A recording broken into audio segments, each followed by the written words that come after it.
Good evening, everyone, and welcome to this meeting of the Corporate Services, Climate Change and Scrutiny Management Committee. Welcome those present and those watching at home.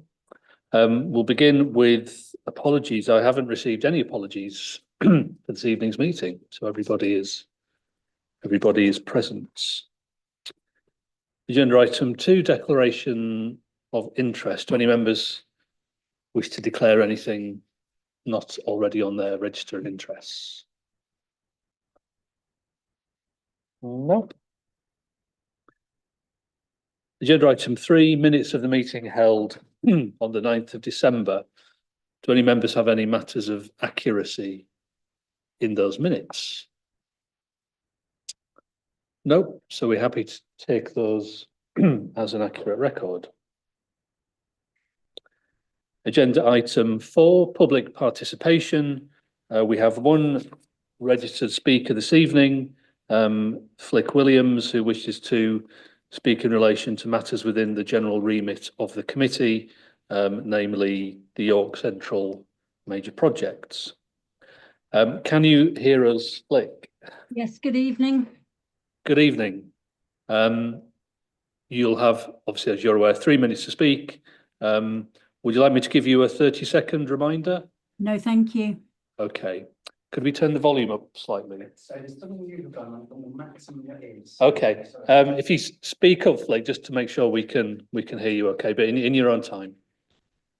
My comments relate to the last meeting of this committee held on December 9th, when you received an update from York Central Partners. What they, or the Interim Director of City Development, failed to mention was that in late November they submitted an application to planning to alter conditions made when outline planning consent was given. These 3 conditions relate to step-free access from the west side of the station, an accessible footbridge at Wilton Rise, and the creation of a secure cycle hub. All were conditioned to be in place before occupancy. The application sought to allow occupancy of the government hub before these conditions were met. It was deemed non-material and decided by delegated decision on Christmas Eve before a number of objections from disabled people had even made it onto the planning portal. To be clear, this is a situation of ongoing discrimination in both accessing the NRM and the parking to the station rear. If you require step-free access, you have an extended journey of 500 metres from front to rear of station and 2 miles by road from one side of Wilton Rise to the other. Access delayed is a continuation of discriminatory access.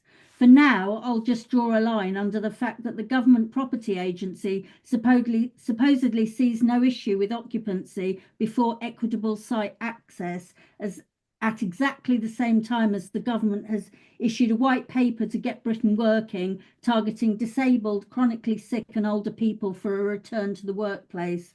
The decision notice states, and I quote, "Nobody will be unable to make a journey they cannot already." In other words, existing discrimination is used to justify more of it. The public sector equality duty applies equally to council's regulatory functions as it does to the delivery of other services. I maintain this decision fails it, but unfortunately for York Central Partners, I don't have the means to mount a judicial review. But as there is nothing to stop other projects, such as the 400-bed hotel or residential developments on the site now also applying for occupancy before access conditions are met, crowdfunding remains an option. The usual excuses for lack of access simply don't wash with a multi-million-pound regeneration project, and I would remind members that the main partner with responsibility for this is Network Rail, the same Network Rail that this council engaged a barrister for the public inquiry to challenge their plans to build an inaccessible footbridge in Cotmanthorpe. So in summary, this omission from the update report seems less than transparent, especially when the Vice Chair specifically asked a question about Wilton Rise, albeit from an active travel perspective. Burying bad news, perhaps, or part of the general lack of transparency surrounding special economic zones. But some of us are paying attention and maintain a watching brief. Thank you. Thank you, Flick, and that's something that the next time this committee receives a report on the York Central major project, we may wish to return to. But thank you for taking the time to come and speak to us. Okay, if we move on to agenda item 5, this is a discussion on the council's draft social value policy. If I can invite officers to join us at the table who will be introducing this item. We're also joined by Councillor Katie Lomas, who is a relevant executive member. So welcome. And Councillor Kilbane. Okay, that's fine. So I shall ask officers to introduce themselves in a moment and outline the paper, but just for the benefit of members, the the purpose of this item is to invite members of this committee to comment on the proposals that are set out in the paper, with a view to informing the final social value policy that will be brought forward. So thank you for the paper, and if I can ask officers to introduce yourselves and to briefly introduce the paper, that would be great. Thank you. Yep, thank you, Chair. So I'm Chloe Wilcox, I'm the Head of Procurement here at City of York Council. Just before we kind of get into some of the details of the social value element that we're going through, it is split into two. So we've kind of got Annex A, which is a social value policy, which should explain what it is, why we're doing this, how we're going to implement it and maintain it, and how we're going to make sure we're getting it through our contracts that we procure.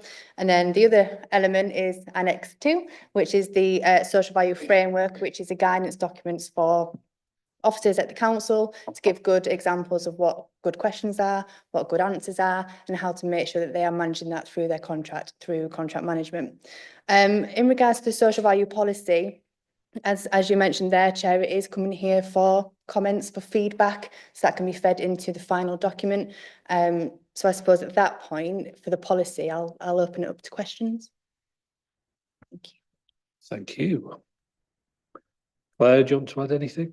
Shall I just introduce my social value outcome framework and then we'll take all, yeah, is that all right? So I'm Claire Fole, I'm the Interim Director of City Development. I'm here to talk to you today, thank you Chair, about the social value outcome framework, which is an annex to the social value policy. Social value outcome framework was developed initially by the NHS North of England Commercial Procurement Collaborative on behalf of the Integrated Care Board across Yorkshire and Humber, with a focus on York's Joint Health and Wellbeing Strategy 2022 to 2032. We expanded it in collaboration with the Internal Policy Network to better reflect the climate change and economic growth 10-year strategies and the cultural strategy, the cultural 5-year strategy. With advice from a UK Shared Prosperity Fund funded partner who is tasked with working with construction partners on social value outcomes. York CVS have contributed to the development of the social value outcome framework. Pride of Place, who are a group of private sector city partners, are also reviewing the social value outcome framework to see if by aligning their own social value outcome frameworks, we can exercise greater purchasing power to deliver for the city where their national procurement frameworks don't apply. The social value outcome framework is live. It will continue to evolve. Contract managers will be encouraged to choose those outcomes relevant to their own commission, with bidders then providing a response to the outcomes for evaluation as part of the contract assessment. And we're very much welcome comments on Annex 2 as well. Thank you. Okay, thank you very much. So I propose to take the discussion in two parts, starting with the draft social value policy, which is pages 15 to 22 of the agenda pack, and then move on to page 23 onwards, which is the draft framework. If we begin with the draft social value policy, Councillor Merritt. Yes, sorry, I wanted to sort of seek to clarifications first, if that's all right, please. Section 2 on page 20 of the papers, item little 1, says the submission clearly delivers and against one or more or social value objectives. I wondered why it was phrased that way rather than, you know, they are core objectives. One would hope that, you know, businesses and suppliers would be looking to see what they could do at least on the all four core issues, unless they're genuinely not applicable. So that was my first question. The second one is on section 3 further down the page.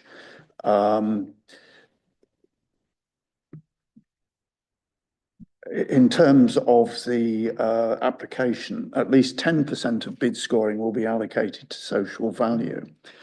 I just wondered, I mean, there may be circumstances where contracts, say, have a particular impact. You know, some contracts for care and so on will have a particular impact on a particular objective. Another contract might have a particular heavy impact on carbon and the environment. Might the policy actually be a little stronger if we said where, you know, in some, you know, where we might look for the more than 10%, where there is particularly high impacts on against the social objectives? Thank you. Thank you. So just in response to the first one, we can go back and relook at the wording. We will have to be very careful because when you're applying or demanding social value through a contract, it has to link and reference to what it is that you're procuring. We can go back and look at the wording to make sure that they can deliver all, if it's able to deliver all. But that'll be why it's worded like that, because it has to link to what it is that you're procuring in the first place. And then for your second point, yep, I can make the wording stronger. It is a minimum of 10%. That's within the legislation as well. So we are applying the legislation in that area. But we'll have some wording in there to say where needed or where the demand is, we expect a higher percentage, which does happen in procurements. Thank you. Thank you. Councillor Waller. Thank you, Chair. Just looking through this, there are potential concerns that small businesses would have. And I say that in the context that so the FSB has been locally at the forefront of bringing along their members on fair trade, on environmental concerns and good business charters. So they're doing it, but they are a group of people who they're often sole traders. So creating a potential barrier with a whole raft of questions that seem impenetrable would weight everything in favour of large companies who can employ teams of people who are familiar with filling out these forms. And therefore, it's how do you do it in a way that ensures that the small businesses who are doing the social value stuff that you want them to do, and most of them are doing it, readily understand that this is there's a way of completing it which enables them to quickly show they satisfy the requirements without it becoming so complicated. They just say, oh, we'll leave it for the big boys, and that's not where we want to be as a council, given how much effort has gone in the past to doing business with the council to encourage smaller businesses not to rule themselves out of the process. Chloe. Yeah, it's a really important point. I mean, one of our policies in procurement is to make sure that we are engaging and sustaining local businesses in York. We do have market engagement events where we talk about social value of what we expect at different levels. You might just have one question as social value, or you could have 10. You have to make it proportionate to what it is that you're procuring. But we certainly bring small businesses on that journey with us. There absolutely is room for improvement there. There's more engagement that can be had once we've developed our policy and it's in place. But we do make sure that the questions are proportionate to who we're targeting and to what it is that we're procuring. The local supply chain in York are actually very, very successful in social value. And they are very good in things in terms of use of local trade, local materials, local sourcing, apprenticeships, work with colleges and universities, and engagement with charities. So we'll make sure that that continues to happen. Thank you very much. Councillor Rose. Thank you. I'll tick off all of my points in one go to make it a little bit easier. First, I mean, overall, really, really good, and really good to have one. I think we've got lots of challenges across, all organisations, and we're low on funds, NHS, etc. Sometimes it feels like we have to be in survival mode against each other, and we're just trying to get best value for money, and that's all that matters. But actually, we should be putting the city, the system, the planet first, and this is a really key way of doing that. And I think there's a lot of good stuff in there as well that I won't get into the details of, but the vast majority of it. I think the big one I wanted to call out, I guess, is sort of the other side of the coin that Andrew just mentioned, which is I've been on both sides of the procurement fence a lot in my career, where you've got unethical employers or employers that do fairly awful things at a corporate level, who are able to just say they've got B Corp accreditation, they've got solar panels on their roof, they give employees 2 days of volunteering, or they're going to have some sort of specific project goal, and you can kind of get high scores on a procurement for doing that. So I guess the big one is not a thing for you to comment on, but just how we make sure we're actually measuring social value on the real social value, not just on their ability to score well on the procurement. And that then feeds into things like the small businesses that they don't have a team who are doing dedicated voluntary work so that they can get good press. They actually just do good work as a business in outcomes. The second one was around on page 20. It talks about when it will apply. So it must be for things over 100k, at least 10%. We can also do X, Y, Z. I think, yes, of course, it should formally be considered, and there's a way of measuring that above those thresholds, but it should be part of every consideration. We often spend millions of pounds on small transactions with the same key partners across all areas, and those decisions of where we're spending on, screws for repairs and stuff all matter as well. And I think 10% is also low. I know as a minimum that seems sensible to me, but we should have something in there around what the typical number is, whether that's 20% or a third, or what that should be like as an average point on weighting. And then the final point was a very small one for Katie, which was just that we've got a list of docs on page 21 and again on 26, so in both annexes, around the list of documents, which is things like the wellbeing strategy, culture strategy, council plan. We don't have anything specific in there that's dedicated around equalities and human rights, and whether we should have a more tangible document that lays out the bits of human rights and equalities from those other strategies. It's just a side point to take away, but yeah. Okay. Councillor Lomas.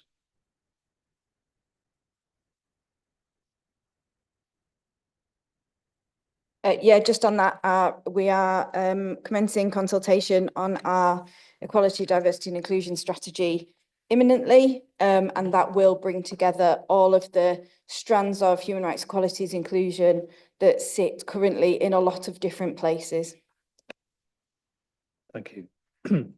I'll briefly just come back on the 100k point. In terms of the way it's phrased, in terms of it's a must where the value is over 100k, can also apply to contracts of any value. That's again something where the wording you might want to look at in terms of having an unreasonable expectation that it should be a consideration in every contract, but obviously it's it's necessary it's mandatory where the value is over 100k. So there's probably just something around the wording on that. And not just contracts, any spending decision that is uncontracted as well. It should be something we're thinking about, even if it's not measured. Thank you. Got Councillor Coles and then Councillor Melly.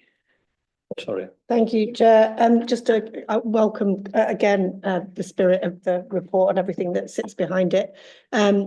Just a couple of small things around the voluntary sector and the timings for giving people notice that you might want to engage them in a procurement process. Just if there's any way of being more specific about at what point that is likely to be. I know from working in the voluntary sector that if you don't get any notice, it genuinely is tokenistic, which I think there is a risk of tokenism with some of this, and so anything that can be done to kind of tighten some of that up to ensure that it's not open to being tokenistic, I think was the point Councillor Rose was also making. And then my only other question was just around at the bottom of page, I think it's page 8, just around how do we know if it's working? So that kind of process of robust and effective management. I don't know if there's anything else you can say about that and how we would know if the policy was being as effective as we want it to be. Thanks.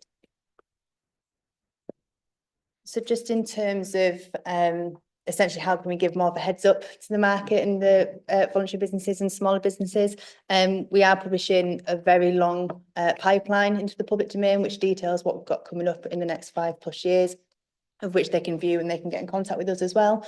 We will have more market engagement events. We can cater them for smaller businesses and for the voluntary sectors. And we will be doing kind of meet the buyers as well, come and sit with the procurement team, come speak to us, let us help you where you need that help. So we will be increasing the number of events that we'll be hosting. In terms of how can we ensure that we're getting the social value that we're requesting, that's the sticking point. Myself and Claire are, speaking to a number of different suppliers and having demonstrations of social value systems, because we recognise that it's absolutely needed for us to evidence that we are getting what we're asking for, so we can see what's been achieved in the city. But that is an ongoing piece of work at the moment. Thank you. Sorry, I forgot to come to Councillor Ben Burton, so apologies if you want to come in next. Thanks. I think some of that's just been asked then. So, but basically, from memory, it was when we were just talking there about how we actually ensure that it's being delivered.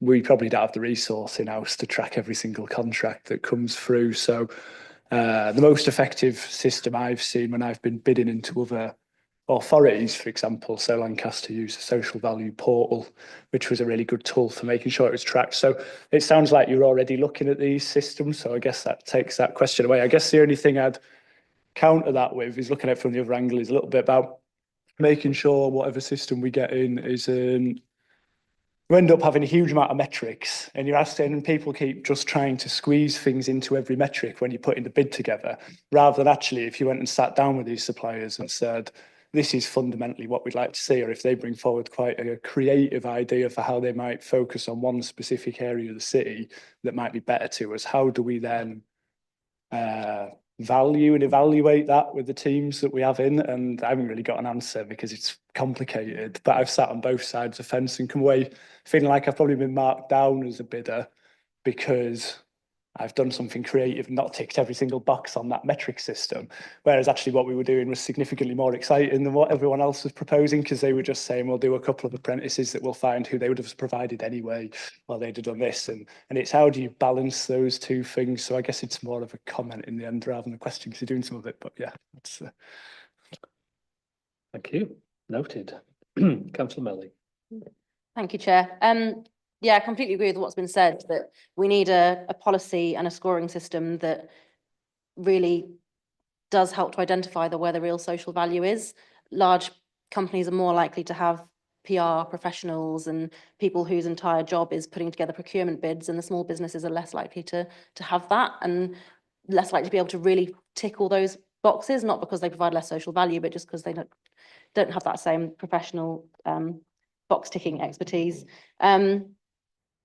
Also, I think it's important that this policy is as clear to understand as possible. How can you make sure you're fulfilling a policy and applying a policy if it isn't clear and understandable? And I found it quite jargony and difficult to understand. I feel like it could be more succinct and clearer. There were loads of examples. I don't mind picking out a couple. Like there's a bit that says that the policy will be outcome focused rather than objectives focused. I don't know what the difference is between an objective and a desired outcome. I don't know if other people do. There were some sentences that I read over and over again and just couldn't understand what they were asking for. Like, enhance the offer through social prescribing, through enabling inclusive offers, through arts and heritage engagement. Read it over and over again. I just don't know what it means. So if it's not clear how to fulfill the policy, if you don't understand what the policy says, it's just going to be more difficult to make sure we're getting what we want out of procurement.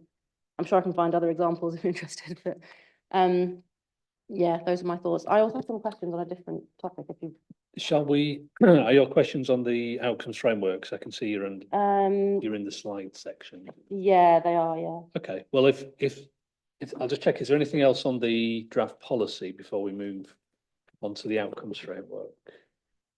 No. Okay. Carry on. I'm looking at page 34, slide 7, and just trying to understand, which is about health and well-being and what's in scope and what isn't.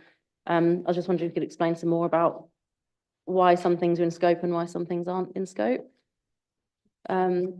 So I mean, for example, oh, well, I've circled the one about alcohol units, which I think has a typo in it because it says we want to reduce the number of people who are drinking fewer than 14 units. I assume that's just a typo.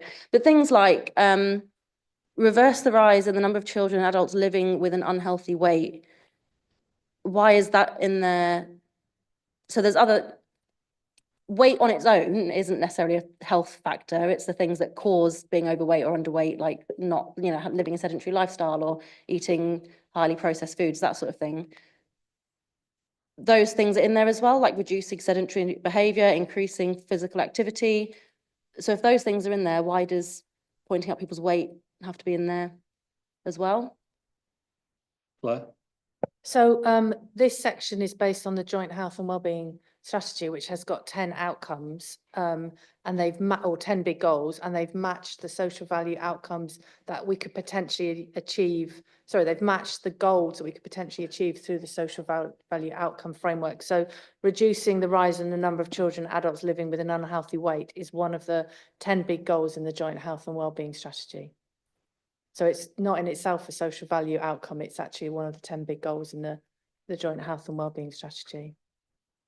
Well, we're not health scrutiny, so I don't want to like go down a tangent. Yeah, But I mean, if there's someone who is slim, not too thin, not too fat, but they live a very sedentary lifestyle, they drive everywhere, you know, they don't have physical activity built into their, you know, they don't walk or cycle to work, they drive to work, drive to the supermarket, get very little physical activity and only eat processed food, maybe have a coffee for breakfast, a cheese sandwich and a packet of crisps for lunch and chicken nuggets and chips for dinner, but they're a healthy weight because they don't eat more calories than they're using. Should they not be more of a target for increasing physical activity, increasing fresh fruit and veg intake than someone who's a little overweight but does a lot of sports and exercise, walks to work? Like, does it not mean we're not quite getting the right people in our health outcomes? I suppose it's, I know this document takes its cue from other strategies agreed elsewhere. I think it's a fair point in terms of it's a bit one-dimensional in terms of how it's looking at it, but I'm sure Claire can feed that back. And why are things like reducing the number of people who drink more than 14 units a week, why can that not be in scope?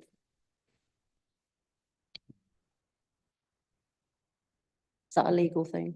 No, it's because there aren't any, we haven't asked any questions around that, but we could do, we could look at, for example, whether health trainers could visit employer or something like that to help people think about their drinking habits or something like that. So yeah, there's things we could potentially do around that one. Yeah. So just in terms of the the framework and I'm guessing it's a collaboration between ourselves and NHS colleagues. Are they using it in a similar way to us? Okay, so it's a we've been producing collaboration and it's being deployed similarly across, I'm guessing, multiple organisations. So it's definitely being used in, obviously, once we're all happy with it in the council and in the integrated care board working across Yorkshire and Humber. That's what this has been set to do initially. We've also started those conversations with private sector partners. The private sector partners are part of the Pride of Place group, which is an Aviva-led or Aviva-hosted group of private sector partners that want to reinvest their resources back into the city. Many of them are national organisations, and national organisations have national procurement frameworks, which means typically they won't be able to apply the social value outcomes that we've developed because they have their own social value outcomes. However, they are taking this framework, outcomes framework, back to the national procurement teams and asking them what they can apply. So definitely health, definitely us, possibly some private sector partners as well. Okay. Thank you. Did you have some more points? Okay. Councillor Healy. Very good. Councillor Rose. Yeah, I've got a few again. I think in terms of the questions themselves, I'm not digging into them really. I think you can ask lots of different questions and vary them per procurement, but I've got some pedantic points on other bits of it. I'll go in page order. Page 30, it talks about geography. I don't think it makes sense to favour Truro over Edinburgh or Bangor when it's double the distance. So we should say UK or Great Britain rather than England. When we're looking at VCSE and York CVS and stuff, I think there's some work there to consider how we can enable joined upness between organisations and the smaller organisations that aren't members of CVS, for example. Their membership list only includes 2 scout groups for the city, only 5 friends of groups. There's a lot of churches as well that aren't on their list. So how do we help enable people to find those kind of smaller expertise areas? It also, I don't know if it says it elsewhere, I didn't spot it elsewhere, but it talks about VCSE facilities, but it doesn't talk about, for example, public sector facilities such as library bookings, NHS and council bookings, room hire, etc. As sustainability talks about carbon emissions in the city, I know that all the questions have got the word York shoehorned into them or whatever, but I think for carbon emissions, it's the one where actually, if the carbon emissions are reduced elsewhere, it's not the end of the world. And I think it's, we should be looking at the bigger picture on that one. And then the last one was just on page 39. There's that kind of grid of how you can involve the VCSE sector, and it goes back to the point I made previously, which is there's a lot of ways of shoehorning rubbish into each of those different descriptions and examples. So highlighting the kind of more real ones or the right way of doing things is useful. I know this is just a list of kind of examples, but it's very easy for a large organization to throw some pro bono consultancy out there and claim that makes a world of difference when there are better things that you can do with that. So some finessing, I think. Thank you. Councillor Merritt. Do you want to come back on that, Claire? Just one thing, we're talking about insetting, offsetting later. So we'll be talking about carbon emissions in York or North Yorkshire or the world shortly. So we'll come back to that. Thank you. Councillor Merritt. Yeah, I'll just come back to that page 34 table. I just wonder how appropriate it is to put it in this form. You can think of some care contracts where, frankly, almost all of them, both sides of what's nominally in scope and out scope might be quite applicable. Other contracts where, very few of these on either side might apply. So I wonder whether it's right to, in effect, put this in effect as an overview rather than something that will be looked at against individual contracts, if you see what I mean, as to what's in and what's out of scope. I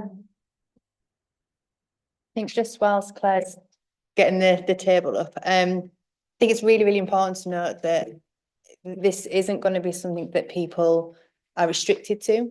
It's just to give people an idea of what type of things they could include in their procurements when they are requesting social value, because a lot of the time it's quite difficult to think, what do we need in York? Where are the gaps in York, and how do we identify those gaps? I think the purpose of the framework document was to give people an idea of what could be asked on particular contracts and what are good and bad examples of a social value response. But I do think we need to make it a little bit, maybe a bit more inclusive and allow people to add to it as and when the need as a council-wide document. So I take on board what you said there. Thank you. It does just sound a little definitive by saying it's in scope and it's out of scope. So to say, I think some tweaking might be helpful on that. The other one other minor but not unimportant comment is on page 42. In the 4 boxes at the bottom left-hand one is what exact benefit your support will deliver to biodiversity within the area. Could I suggest that actually also ought to cover the issue of how the long-term sustainability of what's proposed is going to at least be considered? I think we're only too conscious of developments where planting takes place and a couple of years later, half of it's dead. Or the cost of maintaining it's particularly high, those types of things. So I think it would be helpful if that was a little bit wider in what we're asking.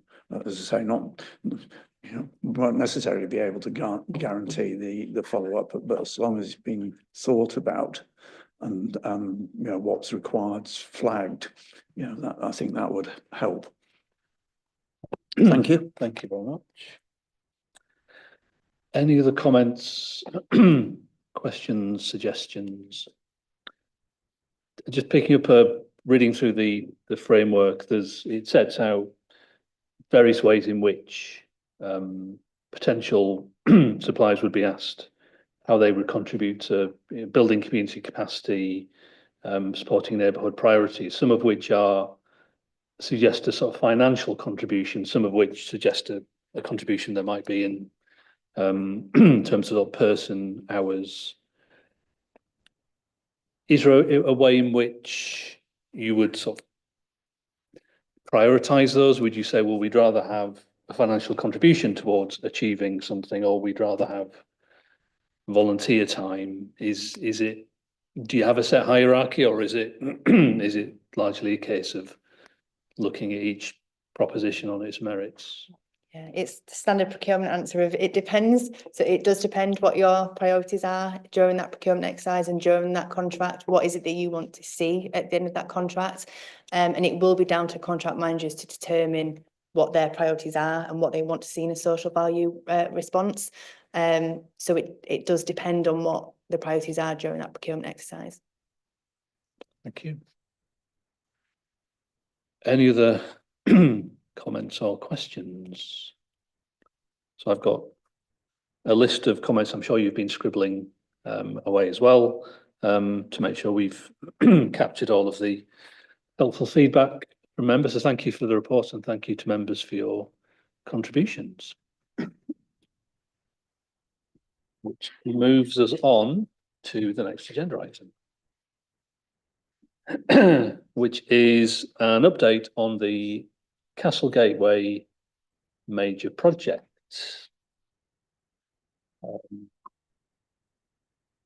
Obviously, it's the role of this committee to receive reports on various major projects that the council's involved in. We talked about York Central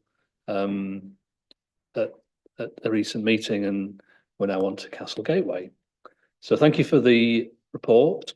So if officers would like to introduce themselves and introduce the report in terms of you not coming to us with any particular asks. It sets out what the decision-making process is, and we can discuss later when would be a good time to come back to us. But this is a largely for information update on where we are. So over to you. Thank you, Chair. Thank you for inviting us for this Castle Gateway progress update, which follows November 23's executive decision. Just to remind you all, the original master plan was approved in 2018. Business case was approved in 2020 with a budget of around 13 million. 2 unsuccessful levelling up bids have meant that we needed to take a different approach. And if you think about it in today's money, that budget of 13 million would be more like over 16 million today. In November 23, a phased approach was agreed, with phase 1 costing 3.5 million, which isn't much for the public realm. The scheme has been revised to closer align to the 10-year climate change strategy, with the new public park rich in biodiversity, reflecting and recognising our history. The joint health wellbeing strategy is also part of the scheme, recognising the city as a health generating city for all, providing a green sanctuary for rest and relaxation with blue badge parking bays and a children's play area. And the economic strategy, the 10-year economic strategy, as a new destination to attract visitors into the city and with better cycle connectivity for both sides of the river, encouraging people to flow around that end of the city. The report shares both public and partner comments from an extensive engagement that took place over the summer, and Katie will update us on progress. Thank you. Thank you. Thank you, Claire. So the report mainly focuses on the progress on the Castle and Eye of York scheme. So we launched the public engagement on the new optioneering designs over the summer. We had different events, had a YouTube video, which was really well received, had lots of comments, and we've kind of summarised under the themed categories some of the contributions that people made. This isn't the full breadth of it. that's all on the brief online, but just captured some of the key things under the headings of kind of parking accessibility, movement connectivity, heritage and uses and telling stories, playing close, getting close to the FOSS, usage and economy, and maintenance and funding. And these were the kind of key themes that partners and members of the public that took part in the engagement were kind of prioritised as their views of the scheme. Currently, the design team and the cost consultants are working on looking at those comments, revising the design, and preparing to submit that stage 3 design to planning. So we're not sure if the timings have changed slightly since the report. We're aiming to submit those plans in March to update the existing planning application with the revised scheme. And in terms of the programme for getting an executive report to get that decision to proceed, would be looking for May. I think the report says April, but executives are quite early in the month, so it's more likely to be May. Thank you very much. So, members, opportunity to ask questions. I'll start with the first one in terms of, obviously a lot has changed since the last update, not least sort of new government, mayoral combined authorities coming to being. What do we currently know about potential future funding streams? I know this applies to a lot of the work that local authorities are doing, but particularly in relation to regeneration and development. Is it still a kind of evolving picture, or do we have increased certainty as to where the opportunities might be? You've mentioned sort of levelling up bids that obviously were around under the previous government. Are we any clearer in terms of what the potential sort of funding routes might be? So we've got some clarity over what the funding routes might be for the immediate period. Obviously that's going to change over time. We're currently working very closely with the Mayoral Combined Authority on the local growth plan, which we brought to scrutiny December, I think. Yeah, December. The mayor is also in the process of pulling together the criteria for 4 different mayoral funds, one of which is towns and high streets, so there might be some opportunity there. But until we've got the criteria, of course, we won't know. And we also won't know whether what part of the Castle Gateway scheme is added to the local growth plan until much later on in the year. So at the moment, we know which direction it's heading, but we don't know what the outcome will be. Okay. Thank you. Councillor Eyre. Thank you, Chair. I've got 4 questions, so feel free to dip in and out. If you do 2, and then we'll get some of the first one is just a point of clarity. Did you say you said 30 million budget, Claire? 13. Where's that figure from? So the last cost plan that Turner and Townsend completed, that would have been the stage 3 report as it went into planning for the previous scheme, was 13 million. And then TNT have updated it in line with inflation and reflected that if we were to proceed with that scheme today, it would be approximately 16 million, depending on the start on site date. And what's the scope of that bid? Does that include the bridge, or is that just for the Eye of York? So that's for the picture that's on page, point 19, figure 1. So that just goes up to the boardwalk. So that's for the boardwalk. And all round Tower Street in front of the Hilton and in the Eye of York area.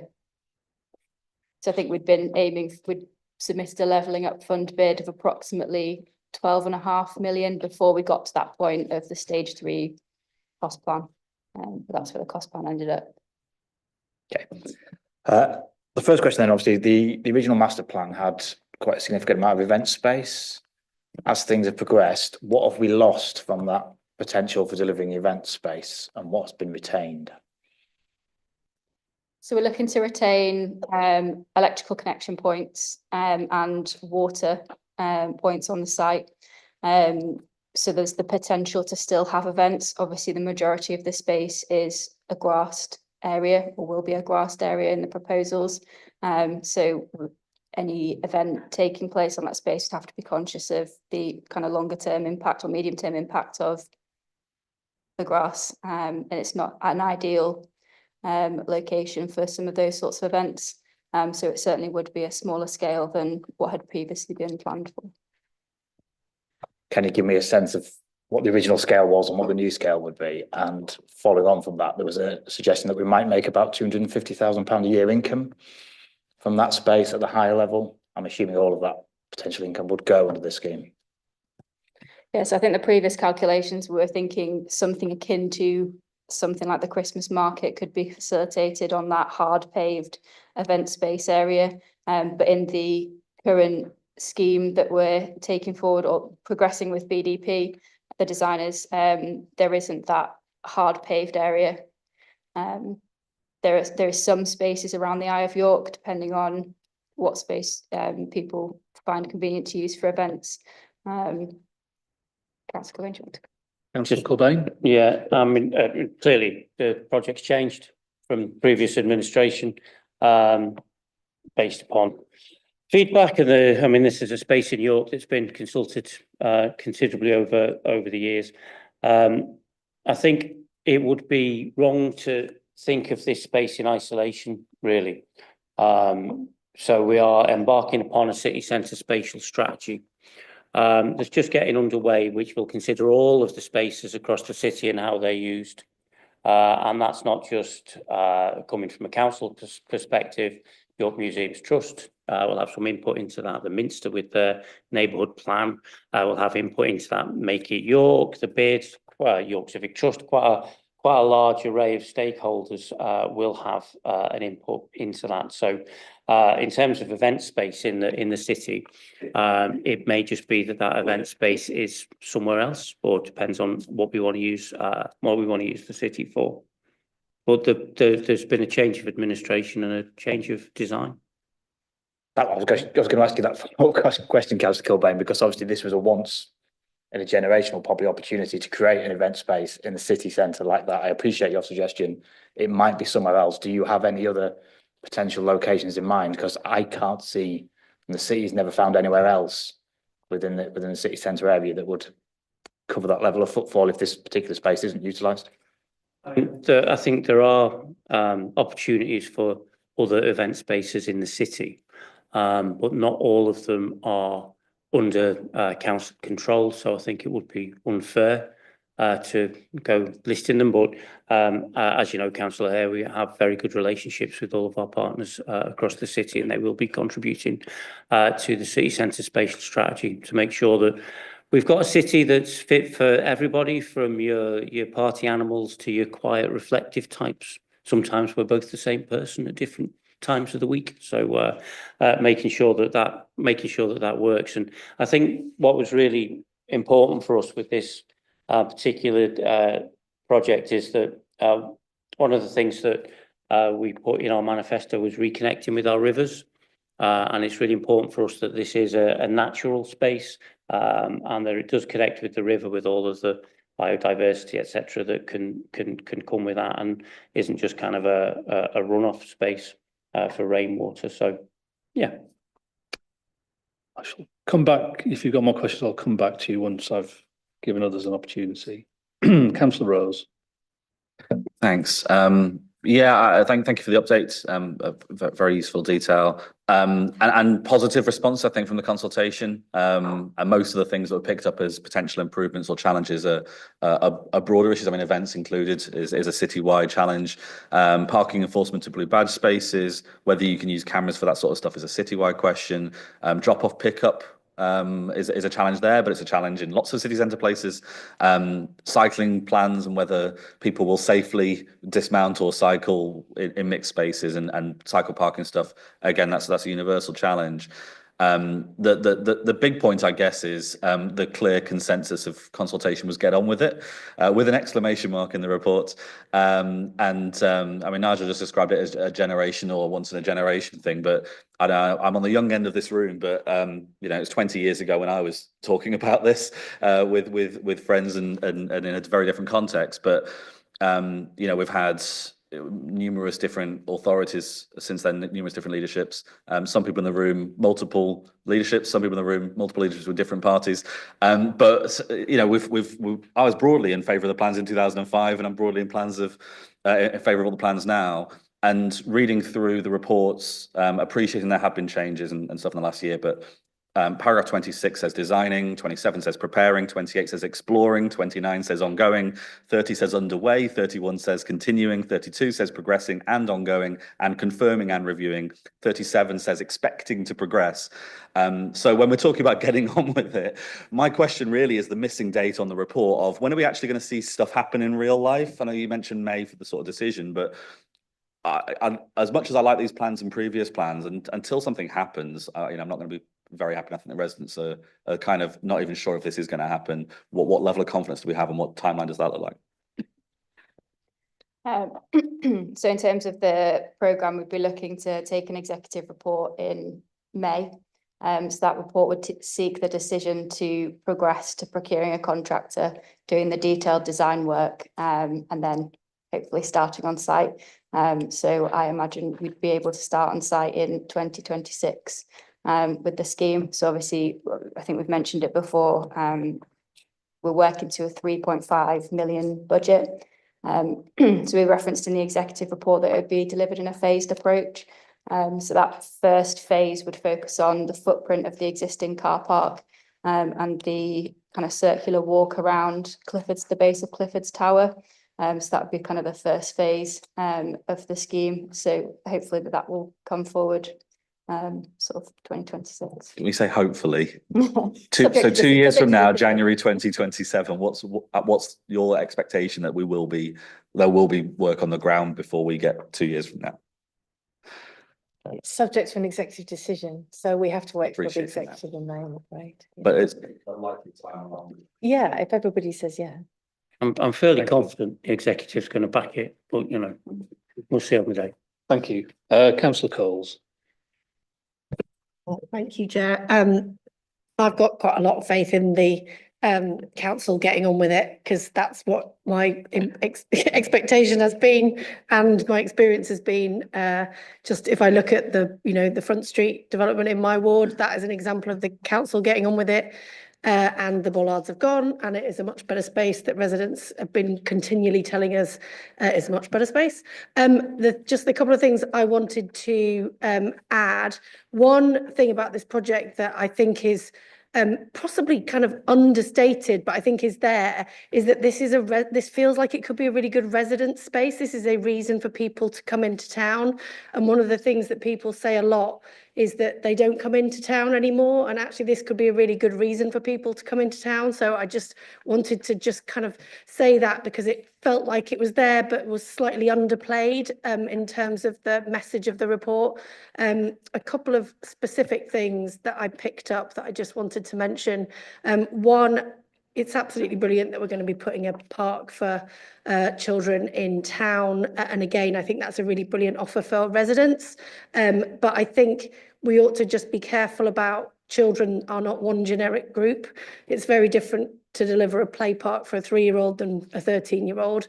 And that's quite a challenging ask for anyone who does that kind of thing, to make sure that we've got something that works for the demographic that you're wanting to get into town. But related to that, also just making sure that I know it's in there somewhere around it feeling safe, that you've got good enough lighting, and that there are the ways through and into the space are thought through, so that we're not causing issues, particularly with things like cycle routes and pedestrians, because that again, that would undermine how often people would want to go into the space. And then just finally, and Councillor Rose literally mentioned it in passing, but I'm going to mention it really specifically. There is there's a talk, I think, in some of the comments from the public about cycle space and cycle routes in and to the space and through the space. I just wondered whether you could give any consideration to secure cycle parking. I think there is a mention of cycle parking in there, particularly around adapted bikes and cargo bikes, but just actually ensuring that some of that that parking for bikes, if there is any, that it's also secure, so that we don't, we don't create a new opportunistic space in the city centre. But other than that, I think I've got great faith in the council getting on with it, as long as the exec put the report through, and I'm really looking forward to seeing what happens. Thank you. Councillor Rowley. Thank you, Chair, and thank you for this. I'm kind of very visual, so I'm looking at the diagram that I've got. I've also got the benefit on my laptop going in and out.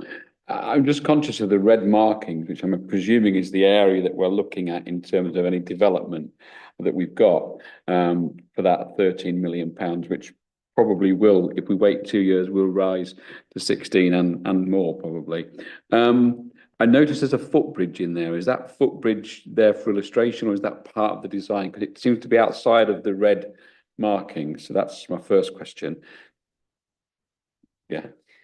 So the Castle Eye of York scheme. So the scheme that phase 1 we're looking to deliver for 3.5. Phase 2 is to follow, is one separate scheme. And then from the corner of the back of the museum, the bridge and the pedestrian cycle route in that area, kind of between there and the inner ring road, that's a separate scheme. So I do reference it in the report in terms of Castle Mills and the bridge, but it's part of the wider Castle Gateway master plan, but it's a different part of the scheme. So the Castle Mills, the decision from executive in 2023 was to look at whether we can still deliver the Castle Mills bridge and pedestrian cycle route using the WICA funding as a council-led scheme, working with anyone who is interested in delivering 100% affordable housing on Castle Mills. Okay. And then the second, Chair, the second part of my question is, I am genuinely committed to carbon reduction and people getting out of cars. But I am the ward councillor for a rural ward where just bashing cars, I'm not saying you specifically, but this kind of generic thought, let's bash the cars, will work for some and it won't work for others. And sometimes you have to use a different approach. My worry and concern, and it has been right from the beginning of this project, was you're removing a car park in the centre of your, which is a car park that is well used. I often try and find a space in there, particularly of an evening, can't get in. You've got the Piccadilly car park, which closes at 8 o'clock. Parking in town of an evening is difficult. I understand that the answer is don't use your car, use park and ride, cycle. You know, when you've got knees as bad as mine, you really can't cycle, even on an electric bike. So whereabouts is that displaced parking going to go? I guess that's really my question. It's probably one for Councillor Kilbay. Yeah, if I can. So just, I'll add my question to it, then you can deal with them all at once. Just in terms of the local transport strategy implementation plan references by 2026, looking at the provision of CYC control parking in the city centre. So I suppose my question to add to Councillor Rowley's is how the kind of Castle St George's Field dynamic fits into that.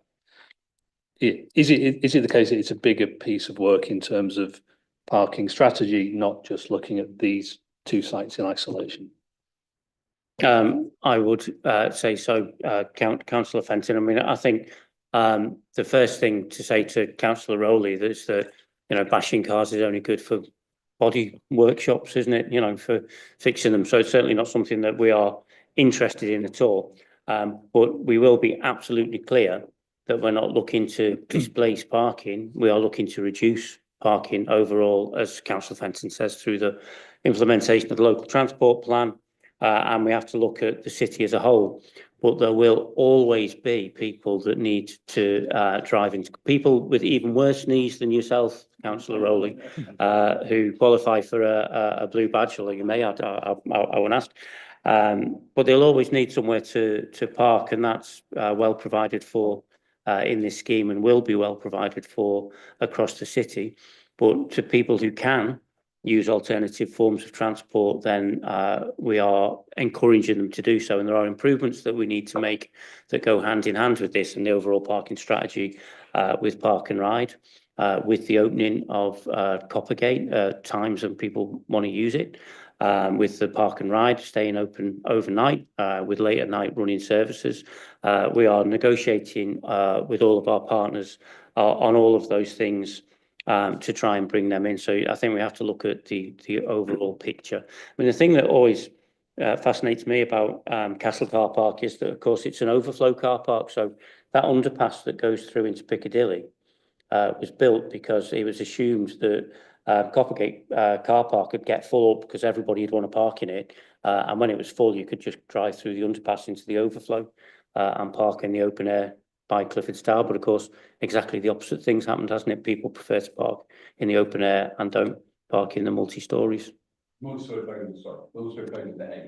Yeah, and they're things that we are certainly working on, because you've got to look at in the same way as you have to look at this space as to how it fits and works with all the other spaces in the city. We have to look at parking and transport in general in the round with it. Thank you. Councillor Burton, is your question about parking?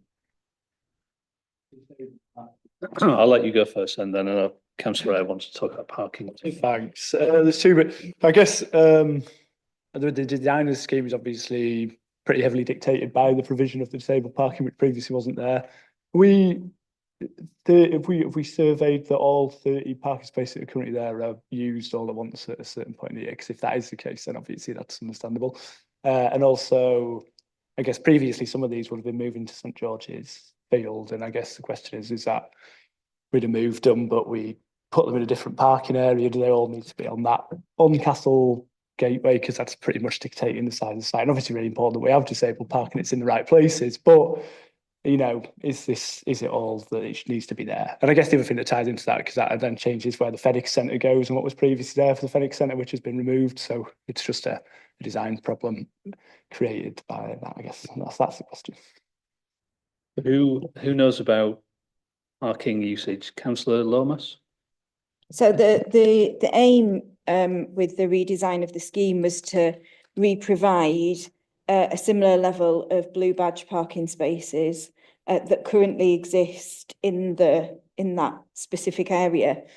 I think, as was really well rehearsed during previous conversations about designs for this space, St George's Field car park is not a replacement for blue badge parking in this area. This is the only car park, as opposed to on-street provision, that gives close enough access to this end of the city centre. And as I certainly found, and I'm sure others did as well, when you tour car parks with somebody who gets around using a wheelchair, you realise how unfriendly multi-storey car parks are if you do not walk. And I personally got stuck on the top floor of a multi-storey car park where the lift broke and we had to go down the ramps, which was the most terrifying thing I've ever done in my life. And so we look at this as we need to re-provide the blue badge spaces that will be removed. Now, the blue badge spaces in the Castle car park aren't great. They're really tight. I know that all of the spaces are really tight, but the blue badge spaces are not up to standard. And so we need to make sure we re-provide proper parking spaces for people who need a blue badge to be able to access the city centre. And that's what we asked for and what has happened in this design. And we had conversations about which way round should we do it? Should we do it across? Should we do it along the river? There were lots of discussions around how that would best work and how it would best fit in with the use of the space by people. And I think, you know, that there are probably loads of different ways you could fit that in. But we also need to be sensitive to the other things that are in the space. So we need to be sensitive to Clifford's Tower, which is one of the reasons for removing the car park, is to reintroduce a sense of of perspective on Clifford's Tower. We need to be sensitive to the former women's prison and the site of the executions at the former women's prison. We need to be sensitive to the working Crown Court, and we need to be sensitive to the entire site. And so that is the only space, unless anyone knows of any other on-ground, not multi-storey car parks in that end of town that give that access into that end of the city centre for blue badge holders, then that is the space that we've got, and we've re-provided roughly the same number of spaces because we've done a lot of counting. So, Claire, and then I'll go supplementary. So, Is literally just for clarification on the answer that we were given. I thought the question you were asking was were the 30 spaces always full, and was that the amount that needed to be re-provided? Right, yeah. okay. I was going to just come in with, Okay. sorry, so just to No. add, yeah. So on blue badge parking, so one of the things that came out really strongly in the MEMA consultation, which we had conducted towards the end of last year, was the requirement for a city centre car park, of which they identified the people we spoke to identified Castle as the ideal place for a blue badge parking car park.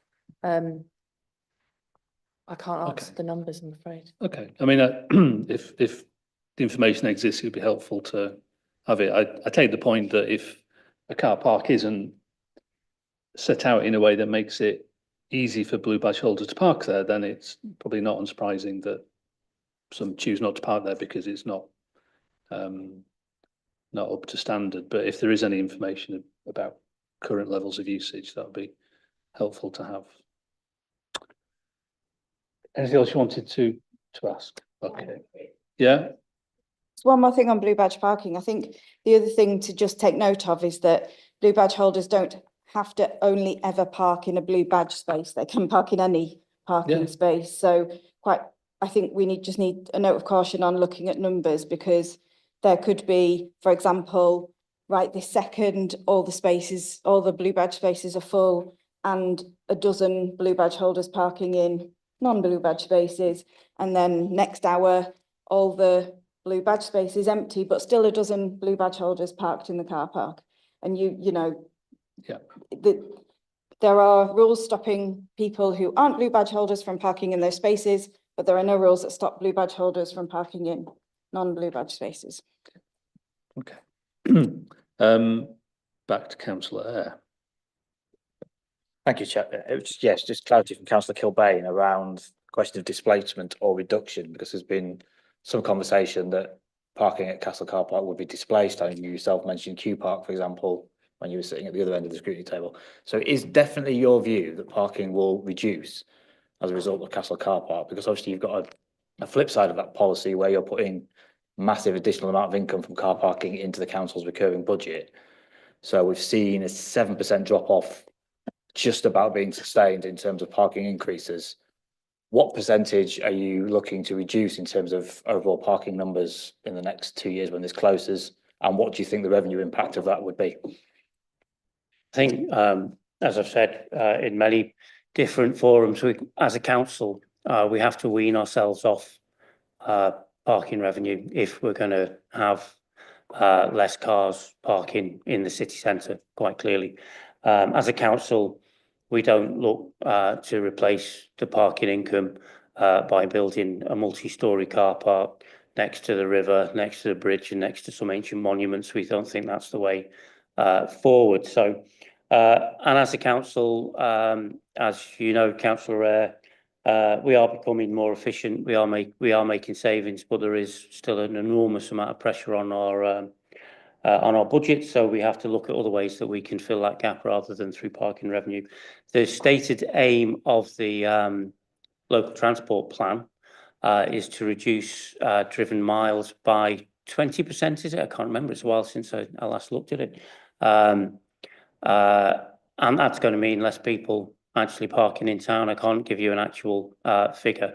At the moment, what's happening, of course, is that, yes, the number of parking transactions in the city centre are going down. The revenue, of course, has gone up because of the price increases. But actually, more significantly for us, footfall has gone up. So the amount of cars that are using our car parks has gone down, but the amount of people who are coming into the city has gone up. And that includes an increase in the use of public transport and sustainable measures. So, you know, we are headed in the right direction. It's a direction we fully intend to keep on going in. The loss of parking revenue does present a challenge, but as you know, this administration quite likes a challenge, and we always rise to it. So that's what we'll do. Do you have any further questions, Councillor? My other question was around the bridge. There's reference in here. There's sort of a stronger and more concerning reference to the bridge in the executive papers coming tomorrow. What is the situation around the WICA review? How guaranteed is that funding, or is there a potential for that funding to be lost in that wider WICA review? And do any of the decisions we're taking put that at greater levels of risk? Because obviously, when that funding was agreed, the original timeline, that bridge would probably be in construction now and would be joining up to a new Castle Mills development. As it stands, in the next 4 years, this bridge is going to go to nowhere. Is that of concern to WICA? And is that one of the reasons that's leading to the review? If not, what's the review and what's the level of risk? So I think the review of the WICA funding is more to do with the internal projects as opposed to WICA's position. So we've spoken to WICA about the scheme and the change in scheme for the business case. So obviously the previous business case included the residential scheme as part of the package. There was no concerns raised by WICA. We'd have to do a change request to say the scheme has changed, but all the benefits that justified the WICA funding are related to the movements over the bridge. So that didn't seem to be a concern. In terms of the report that's coming, the 4.6 million that's allocated to the bridge and the bus stop improvements on Tower Street is still allocated to this project. I don't think the report suggests that it's being taken away. I think it's an option. If this bridge doesn't go forward, that funding could be used elsewhere on projects in the city. Very quick follow-up then, Chair. That again, that was costed some time ago. So there's been, have you shown 13 to 16 million on this scheme? One would expect then that 4.6 bridge scheme is probably near a 5.5, and WICA aren't putting up the extra million towards that. So we're looking at the scheme. The instruction was from exec in 2023 was, could we deliver the bridge for the 4 million? So obviously it's linked to that public park scheme where there was kind of terrace seating down to the river. It required more around a sustaining wall, improvements to Raindale Mill. So we're looking to slim down that scheme. Obviously, if we're trying to just secure the route through and the bridge, we're working with the designers and the cost consultants to see whether we could deliver that kind of skeleton scheme, if you like, through the rear of the museum and over the bridge for that 4 million. Thank you. I've got two more hands, Councillor Widdowson and then Councillor Merritt. It's quite a simple one. If the area becomes a park, which is great because it'll be more open space inside of the city centre, how reading the report, it looks like you're going to rely on volunteers to maintain it and look after it. What is the ongoing maintenance cost? Because as everybody in the room has already said, this is an iconic site and we can't let it become, you can't let it not be in top condition. And I'm also slightly concerned when you read it, you know, following on from some of the comments that Councillor Coles made as well, how you ensure that it's safe, that it's lit, that it's used with respect, all the other different things when you've got a big wide space that I wouldn't expect the management or maintenance plan to be in here, but what are your thoughts on how that happens? Yeah, so in terms of the maintenance plan, it was a key thing, I think, that was acknowledged by exec in 2023, part of the, it's got to be kind of maintainable, but also through the engagement, something that a lot of people raised. So the scheme, we don't have the current scheme plans, but the image that's in the report, BDP have gone away and looked at that and looked at the landscaping and looked at how we can simplify it without taken away from the scheme. So the designers are very conscious of that. But obviously to have a nice place, there will have to be nice landscaping. So we're working with kind of other organisations in the area that have like a vested interest, people like English Heritage, to see whether as part of their asset that they'd be interested in working with us to create kind of a volunteer maintenance. But obviously a detailed cost and maintenance plan will come in the next stage. But we're working with the team, but obviously because we don't have a final design, it's not something we can cost up yet. But it's something that we're very conscious of. And yeah, to have a nice place, it's going to be difficult to have it at no cost. So there will have to be some maintenance associated with that. Thank you.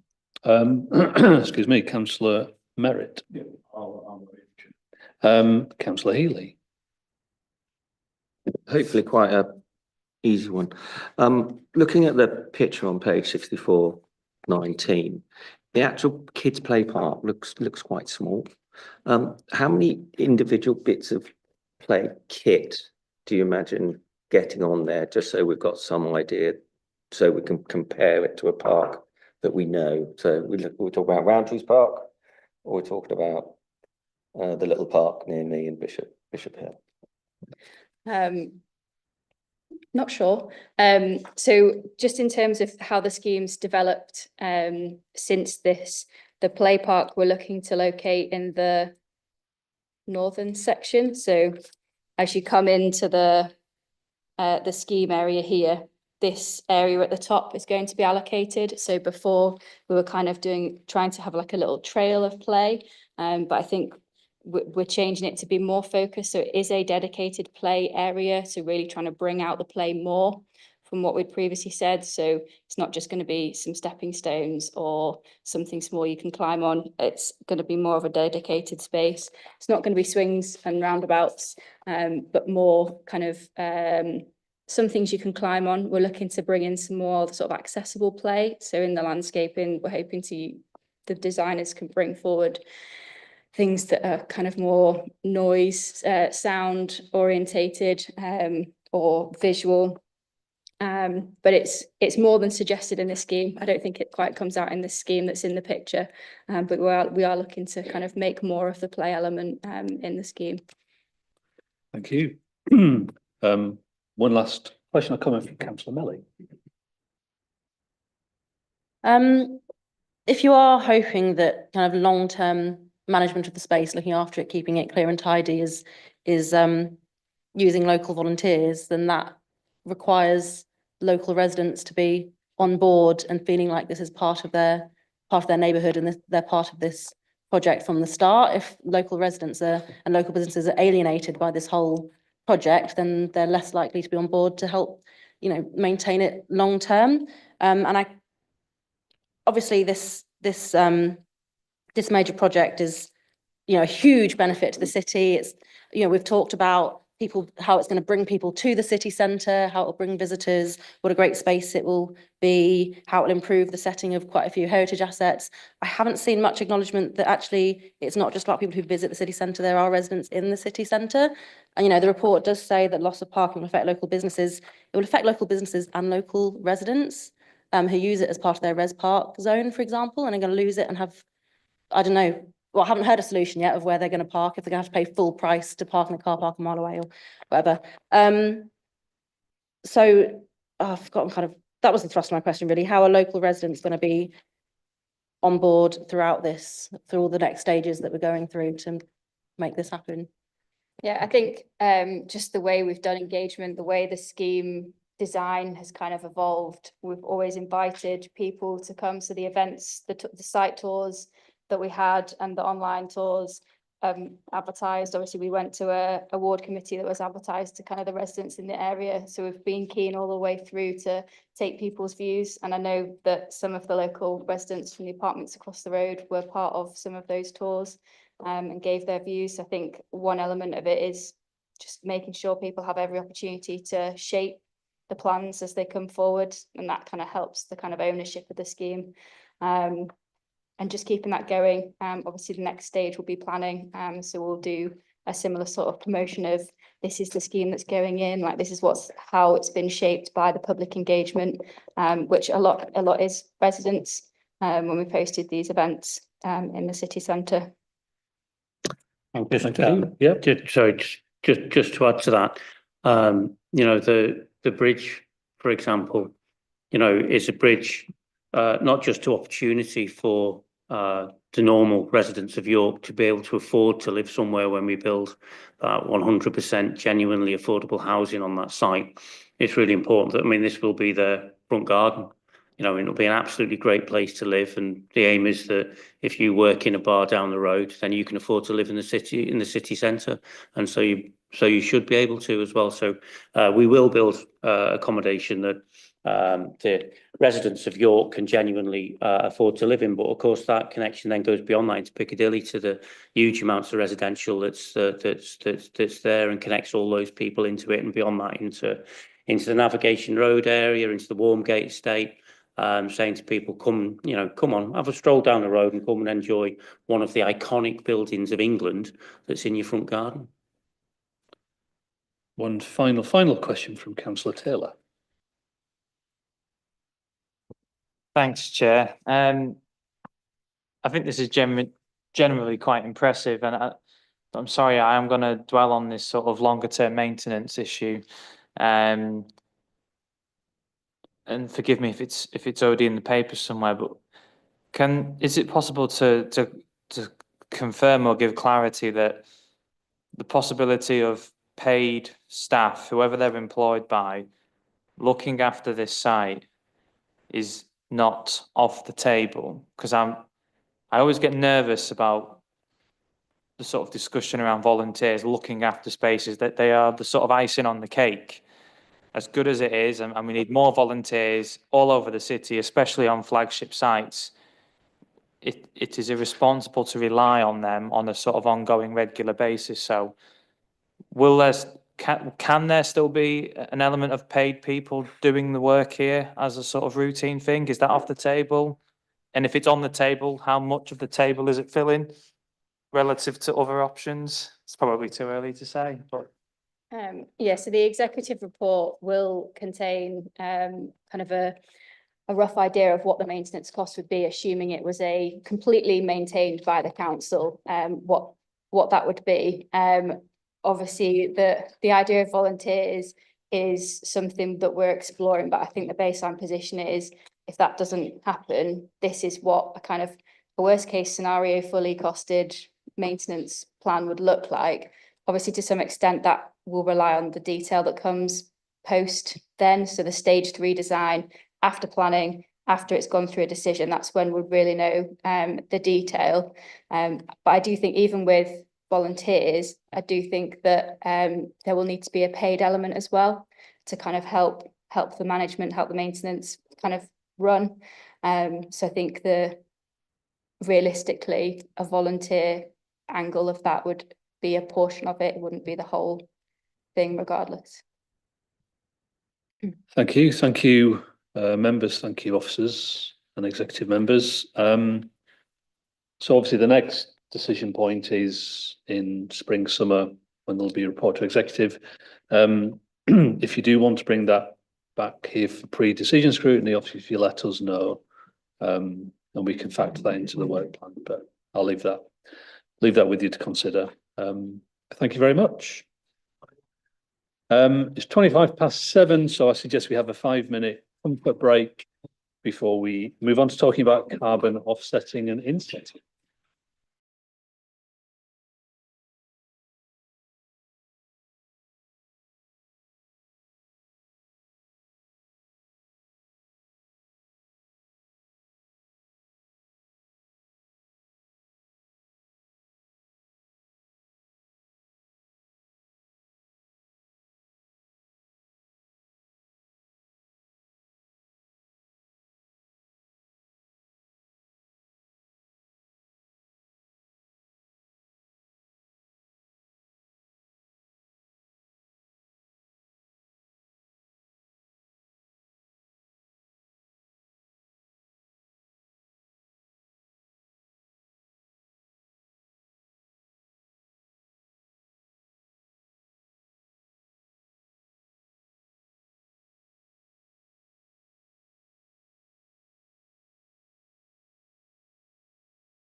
Okay, thank you, members. Let's restart our meeting. Right, so the final item on our agenda today is development of a carbon offsetting insetting strategy. So we're joined by Councillor Kent as a relevant executive member and by officers. So in terms of what the ask is of us in this report, this isn't a draft strategy. This is a summary of key research findings that should inform a draft strategy. The draft strategy will come at a later date. So I'm guessing our views and observations are requested on the direction of travel as set out in the document, but I shall let those far more qualified to talk about carbon offsetting and insetting to introduce the report. Thank you, Chair. So we've brought to you today an overview of the principles that we're proposing for the carbon offsetting insetting strategy, and we'd really welcome your feedback today. The Climate Change Strategy 2022 to 2032 set out the path to reaching net zero by 2030, responding to the climate emergency declared by Council in 2019. The climate change strategy abatement path recognised that even if and when the council and the city deployed all the policy, technological and resource capabilities available now or over the next few years, there would still remain a gap in the carbon emissions that would need to be offset, i.e. removed. The climate change strategy therefore recommended an offsetting strategy was developed to address this gap, which we are bringing the principles to you today for your consideration. We're recommending an insetting approach because of where we are recommending the carbon is removed, i.e. in York and North Yorkshire first. Responding to your point, Councillor Rose. In addition, it's worth noting that this is as yet an unregulated field of carbon reduction with unscrupulous organisations selling carbon credits which don't exist or have already been counted. Hence, we are recommending following the available best practice and guidance to set out these principles and to allow the city and ourselves to follow them. Sean will provide a technical presentation and be on hand to answer any questions. Thank you. Oh.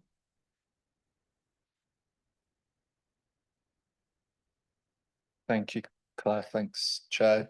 Just to reiterate your opening remarks, Chair, this isn't a report on an offsetting and insetting strategy. It's about the concept of insetting and offsetting and whether a strategy is needed and would be useful, and if so, what that strategy could cover. And so very much open to insight, thoughts, comments at this stage. And as you said, a future report will be taken to the executive member to decide whether an offsetting strategy is appropriate and should be delivered for the council. Thank you. Because I'm going to take the report as read, but because it does cover a lot of ground and there's some quite technical aspects in there, I thought it'd be useful to give a quick presentation, a quick overview, so that everyone is at least on an equal footing of understanding to discuss the topic. So we'll cover the strategic context. We'll give you some baseline definitions of what we're talking about. We've looked at some examples of best practice of what others are doing. We'll talk about how we could address residual emissions and then draw some conclusions at the end of the presentation. So in terms of the local strategic context, no one around the table will be shocked to hear that we've set an ambition for City of York to be net zero by 2030. That's not just the council's operations, that's everything within the City of York boundary. We do also have our own ambition to be operationally net zero by 2030 as a council, which covers our corporate activities. When we produced the climate change strategy in 2022, we did some work to understand what the residual emissions might look like by 2030. As Claire was saying, it's important to state that it's an impossible task to say that we will remove all emissions by 2030. Clearly, there will still be gas boilers providing heating and hot water in some buildings in York. There will still be some combustion engine vehicles on our roads in 2030. So we won't have achieved absolute zero, and therefore there will still be some emissions that would have to be removed to achieve our net zero ambition. That's been estimated by 2030 for the city as 361,000 tonnes. And for us as a council, that's been estimated by 2030 to be 1,500 tonnes. There is a policy basis. So our climate change strategy does say that remaining emissions that we're unable to remove by 2030 will have to be removed from the atmosphere if we are to be net zero by that point. And then the strategy goes on to say that we will produce an offsetting strategy that outlines our approach to how we will do offsetting across the city. So just some definitions. What do we mean by carbon offsetting? So the important aspects here are carbon offsetting is about emissions reduction or removal, so taking it out of the atmosphere.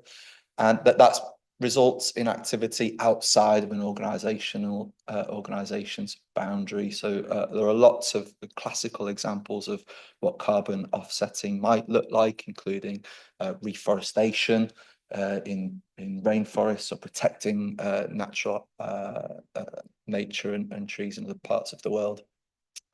And carbon offsetting allows an organisation to achieve net zero for those residual emissions that are left once it's reduced its emissions as much as possible, and that's done by paying for carbon credits.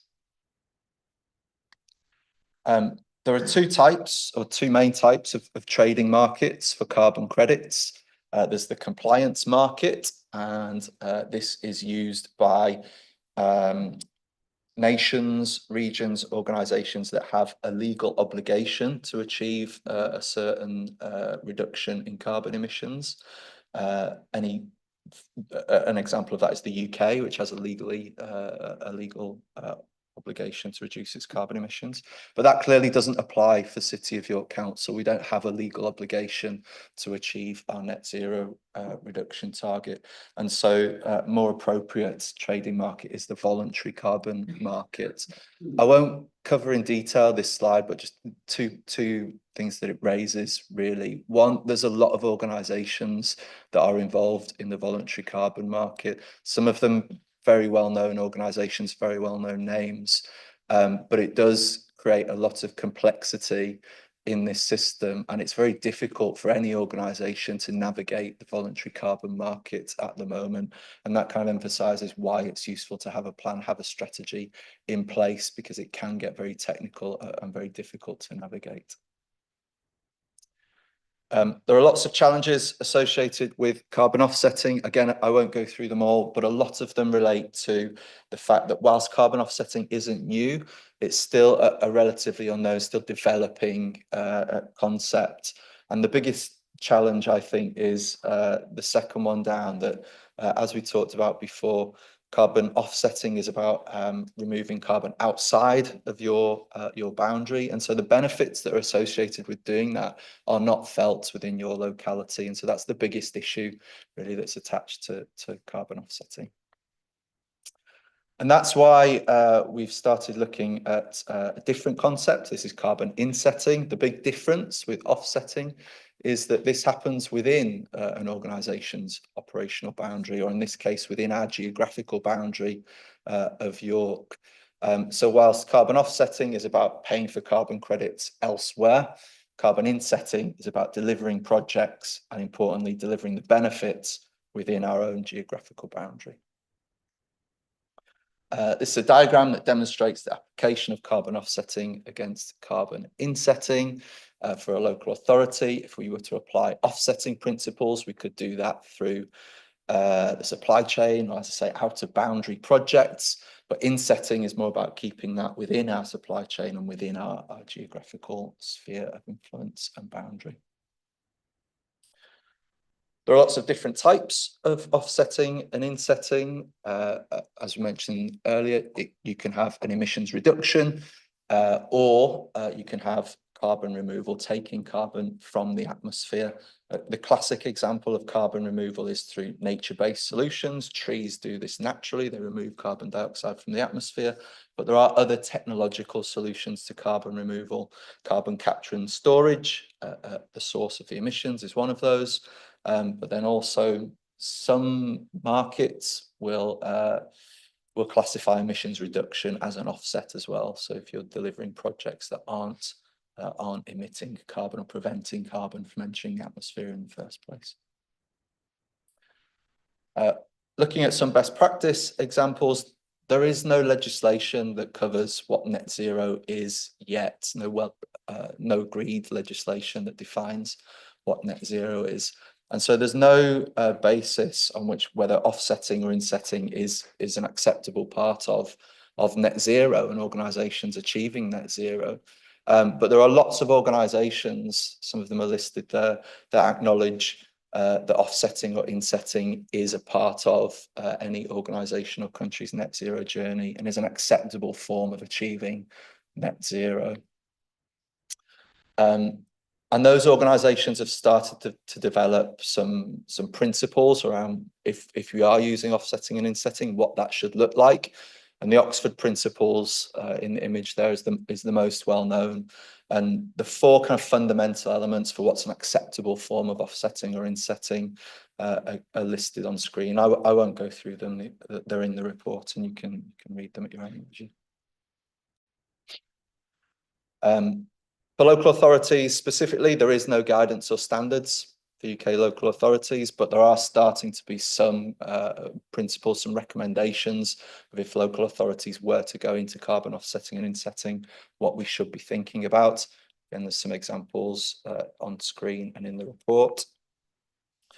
Just picked out a couple of case studies. So Devon County Council are already looking at offsetting options to help them achieve net zero by 2030. They've put out a contract to the value of £74,000 for an organisation that can offer offsetting credits to support them on the net zero journey.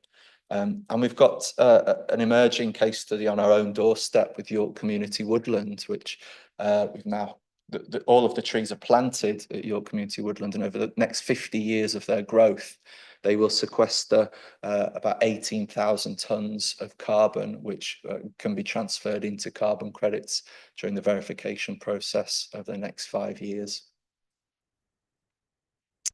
What does this mean for us? Well, a lack of guidance or standards in the UK mean that our recommendation is to develop our own strategy so that we're doing this properly and in alignment with best practice examples out there. And we've supplied a draft set of principles within the report that we as a team think we should be adhering to within the strategy. Again, I won't read these out because it'll take too much time. They are set out in the report and presented in front of you. How does this help us achieve net zero? Well, we've got a responsibility, CYC. I think the climate change strategy identifies that we're only responsible for about 3% of carbon emissions across our region, but we have a bigger role to play than that through procurement, through our role as a placemaking authority, through the contracts and partners that we work with. And we have a responsibility to support the city in achieving its net zero ambition. There are a number of options that we could take in our role as supporting the city to achieve net zero and deliver offsetting projects. And these options aren't mutually exclusive. It's not a choice between them. They could all be delivered at the same time, or none of them could be pursued. The first potential role for the council is as a project developer of carbon removal projects. So as we've done with York Community Woodland, we could deliver more of those similar types of projects that are removing carbon from the atmosphere. Or we could also have a role in developing a framework for the city so that we set out kind of the guiding principles that if one of our partners across York want to deliver a project, these are the types of projects that we'd like to see, and this is how we'd like you to deliver them.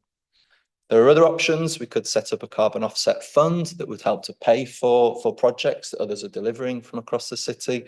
And we could play a facilitating role, sharing best practice, sharing knowledge, bringing different organisations in the city together. From a corporate emissions perspective, we've set out some high-level approach here. Lots of best practice indicates that you're better to remove emissions first before you resort to offsetting. It delivers better outcomes in terms of affordability, delivers better outcomes for equalities, delivers better climate outcomes and health outcomes if we do that. So we'd always prioritise emissions reduction before looking at removal. In conclusion then, lots of justifications for why a carbon offsetting and setting strategy would be useful or valuable for the city from strategic context. Looking at best practice, we're already seeing other organisations starting to do this. It's about getting ahead of the game and making sure if it does come to requiring offsetting, we're doing it for the right reasons and in the right way. Thank you. Thank you, Sean. That was very informative, and there's a lot of information there for members to get their head around. So I think it was clear from reading the report, and I think from the slides, the direction of travel that I think the council is looking at. So I suppose it's really an opportunity for members to say whether they agree with that direction of travel, if there are other ways to get to where we need to get to, other approaches. Yes, so the floor is open. Councillor Rose. Yeah, I've got a bunch of comments that I'll leave, but just quickly on the presentation. I mean, firstly, good to see a shift towards better ways of offsetting. Good to see a draft at such an early stage. Lots of positives to get into. Just two things from the presentation that I picked up that I didn't pick up from the report. I guess leaning on Jeff Beacon's insistence at previous meetings and the fact that he's not here at public participation to say on his behalf. He said repeatedly 2013 is not an impossible, it is an impossible timeline. I guess from what you presented today, on a citywide level, definitely is. On a council level, is looking tricky for various reasons. Two specific points that you made, I just want to clarify. So you mentioned there'll still be some gas boilers, there'll still be some combustion engine vehicles, but I guess we're still not at a point where people aren't fitting new gas boilers. People are still buying new combustion engines. So what's your take for the projection of numbers here on what percentage? Are we still seeing the vast majority of gas boilers still being here in 6 years, still new ones being fitted? What are we using for projections on that? And the second question is, I didn't quite catch the number you said about the community woodland. I think it was 50k compared to the 361k for what the gap is are those two numbers linked? I.e., do we have to do 8 community woodlands to be able to offset that? How do those two numbers relate? Thank you. Sure. Yeah, sure. I suppose the discussion around emissions reduction pathway and how viable 2030 is maybe a discussion topic, an entire discussion topic in itself, for maybe another scrutiny session. But just to say that when we produce the climate change strategy and that emissions reduction pathway at the end of 2022, the most ambitious emissions reduction available to us at that stage still fell short of net zero by 2030. We needed innovation in terms of the technology, the supply chains, new finances, new funding coming in, and above all, we needed a concerted global effort to support net zero by that date. There's lots of regional, national and international policy that is relevant for us here in York. And your question about gas boilers and combustion engine vehicles plays into that, because we've seen recently potential shifts in timescales of when installation of gas boilers in new developments will be phased out. We've seen proposed changes to when new combustion engine vehicle sales will be phased out. All of those things will impact here in York our own net zero ambition and the practicalities of delivering that net zero ambition. The second part of your question, at the moment, the woodland is estimated to offset 18,000 tonnes of carbon dioxide in total over its 50-year growing cycle. Rather than relate that to citywide residual emissions, I think it's better to equate it to the corporate emissions. It's a CYC-led project, the woodland, and our corporate emissions are projected to be about 1,500 tonnes per year at 2030, and so there is significant scope for using those credits from the woodland to offset our own corporate emissions. And the hope is that there'll be partners across the city who are also delivering similar projects to York Community Woodland that will contribute to the citywide emissions reduction that we need to see. Just to come back on those two briefly, I guess my comment on the latter would be, it's great if we're looking at our organisational carbon, but I would compare it against the total city one. And if we're getting 18,000 out of that versus, closer to 400,000 across the city, whether it's us or partners, we need, 20 community woodlands built in the next 5 years to come anywhere near making a difference 10, 15, 20 years from now, let alone what we're looking at in 2030. But I guess you didn't quite answer the question on the 2030 vehicles and boilers bit, which is, what have we used for our modelling? Are we using the projections we had previously that we don't think we're meeting? Are we using our current best guesses? If we're using current best guesses, what are those? Are we looking at an expectation that we aren't selling new cars by 2030? Or are we making an assumption that we're not going to meet current alleged targets? They are based on policy and best practice at the time in 2022 when the report was produced. We're working with the combined authority at the moment to update the regional carbon abatement pathway with new information, new data. I wouldn't like to comment ahead of that coming out, but that'll be coming shortly. We'll know more soon. Thank you. Claire?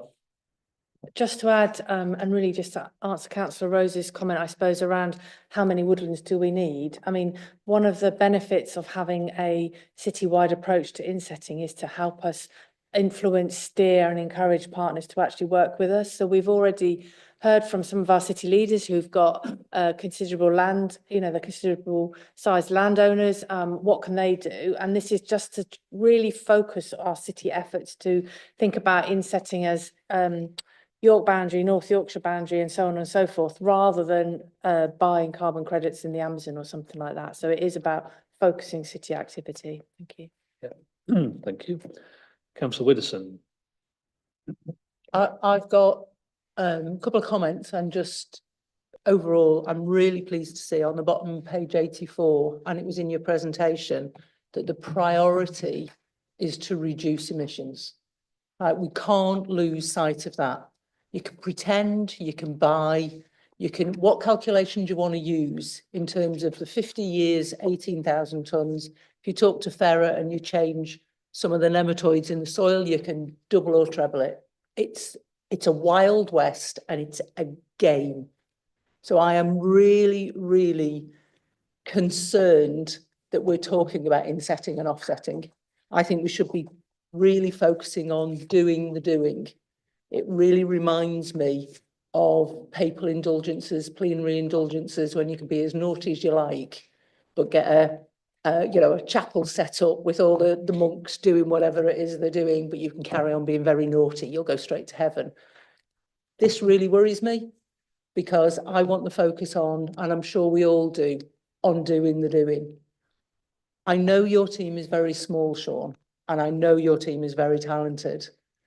How much time will this take away from your team actually putting the projects in place versus doing what I would call an academic exercise that maybe we could get a university to do the academic exercise and come back for us? Because that concerns me. What I do like about it is that you've got projects that you could say to people, look, you can count it, you can put it in the bank, but it's a project. Certainly buying anything in the Amazon, even anything in the Highlands, has been shown it's a Wild West and it's fantasy. So that's my concerns. I don't have any problems looking at the strategy. I just don't want you to waste your time doing a strategy rather than the doing. Councillor Kent. Apologies, I might have jumped the queue because I think Councillor Burton also put his hand up. But no, are we wanting to respond to that comment? Yeah, just to Okay. say, I mean, I think the whole purpose of this is not to say, look at this great Wild West out there, let's go buy it. It's to actually flush that out, highlight it. And also, we've only touched on it, this isn't the place, but it's also that will involve looking at 2030 as the target, because the closer we get to it, the more accurate we are in measuring what the gap is. And then the choice is, do we want to go and buy in the Amazon? The answer is no, we don't. Hence, we've got clear insetting as York as the first priority, and then North Yorkshire as a second, for doing actual projects there, like multiple woodlands, restoring peat bogs elsewhere or in our own boundary. But that conversation is better informed, one, as Sean said, when we look at what the regional, they've got 2034 as their target, Yorkshire have got 2038. This isn't the place to have that discussion, but rather than saying, yes, let's get there the wrong way, we need to readdress what that target is and what the gap is at that point and what the technology is. But I think this is very much, I don't think it reads this way personally. I hope it doesn't, but it's good to flush this out, because this is very definitely not saying, let's go and do it. It's saying these are the flaws with buying carbon credits, even with the science, the emerging science around measuring them. It's about what can we do that is useful for us and which has multiple co-benefits, and all the projects within York with York partners and landowners, not only can they help reduce, they can also bring the co-benefits of all the things we know. I don't need to rehearse here, but air quality and, better living. But there was one point which I don't know whether it's come through, and it's partly we haven't yet got the results of it, but one result of Oxford having an insetting strategies was they were quite innovative with funding from Innovate UK, which you probably know all about. But because our primary target is to reduce emissions, because that's the only way we can flatten that curve quick enough, they've used that money to fast track their own retrofit to reduce emissions in their own housing stock. I don't yet know what the outcome of that is, but that's something people are watching very closely, because if you can use it to do that, to accelerate reduction of emissions, that is valuable. But so it's looking at things like that's the whole point of this paper, is to say these are the options. I don't think anyone around this table thinks we want to go and be buying mango groves in the Amazon, but I just want to be clear it's sort of highlighting the difficulties with that, and therefore focusing on what we do want to do. But yeah, I think I've said it. Thank you. Did you want to come back on any of that, Sean? No. Okay. Councillor Healy next. Thank you very much, Chair. A question and then a suggestion, if I may, and I'd like to split them up. On page 128, your graph, it seems to drop down quite well for projected buildings carbon, but I was very surprised that the sort of transport emissions held up quite, well, I won't say well, but as a proportion, they don't seem to be dropping as much now. I would have thought that across our fleet, it shouldn't be beyond the wit of man to electrify at all. Yeah, so again, this is based on previous work that we've done in the last climate change strategy. My understanding is that there's a paper coming shortly about how we decarbonise the challenging HGV fleet. There was no proposed solution for decarbonising our HGV fleet when the data was run and from where this graph pulls its figures from. So that might have changed. So I think we'll wait and see what that report recommends, what the outcome of that report is, and then update the numbers. Okay. A comment? Just comment. On a micro level, the council employees use a lot of enterprise car clubs during the week. Could we sort of set it so that the default or the requirement is that then use electric vehicles, they don't use the petrol ones or the hybrid ones? Yeah. We can take that back, absolutely, yeah. Okay. We have been working with the car club provider to expand the proportion of their vehicles that are EV or hybrid. So yeah, definitely something that we'll continue trying to do. Thank you. Councillor Merritt. I'd echo some of Councillor Widdowson's remarks and frames. None of us want to be ending up on the insetting and on offsetting, but I think the reality is we will, to some degree or other. I think it's also right that I'm very much welcome the what's suggested in here to focus at this stage on the principles. And we will wait and see how the you know, the policy and strategy, develops nationally so that we can make, you know, more informed decisions, frankly, when the evidence is much clearer than it is at the moment. And in the meantime, we continue to focus absolutely on the emissions reduction.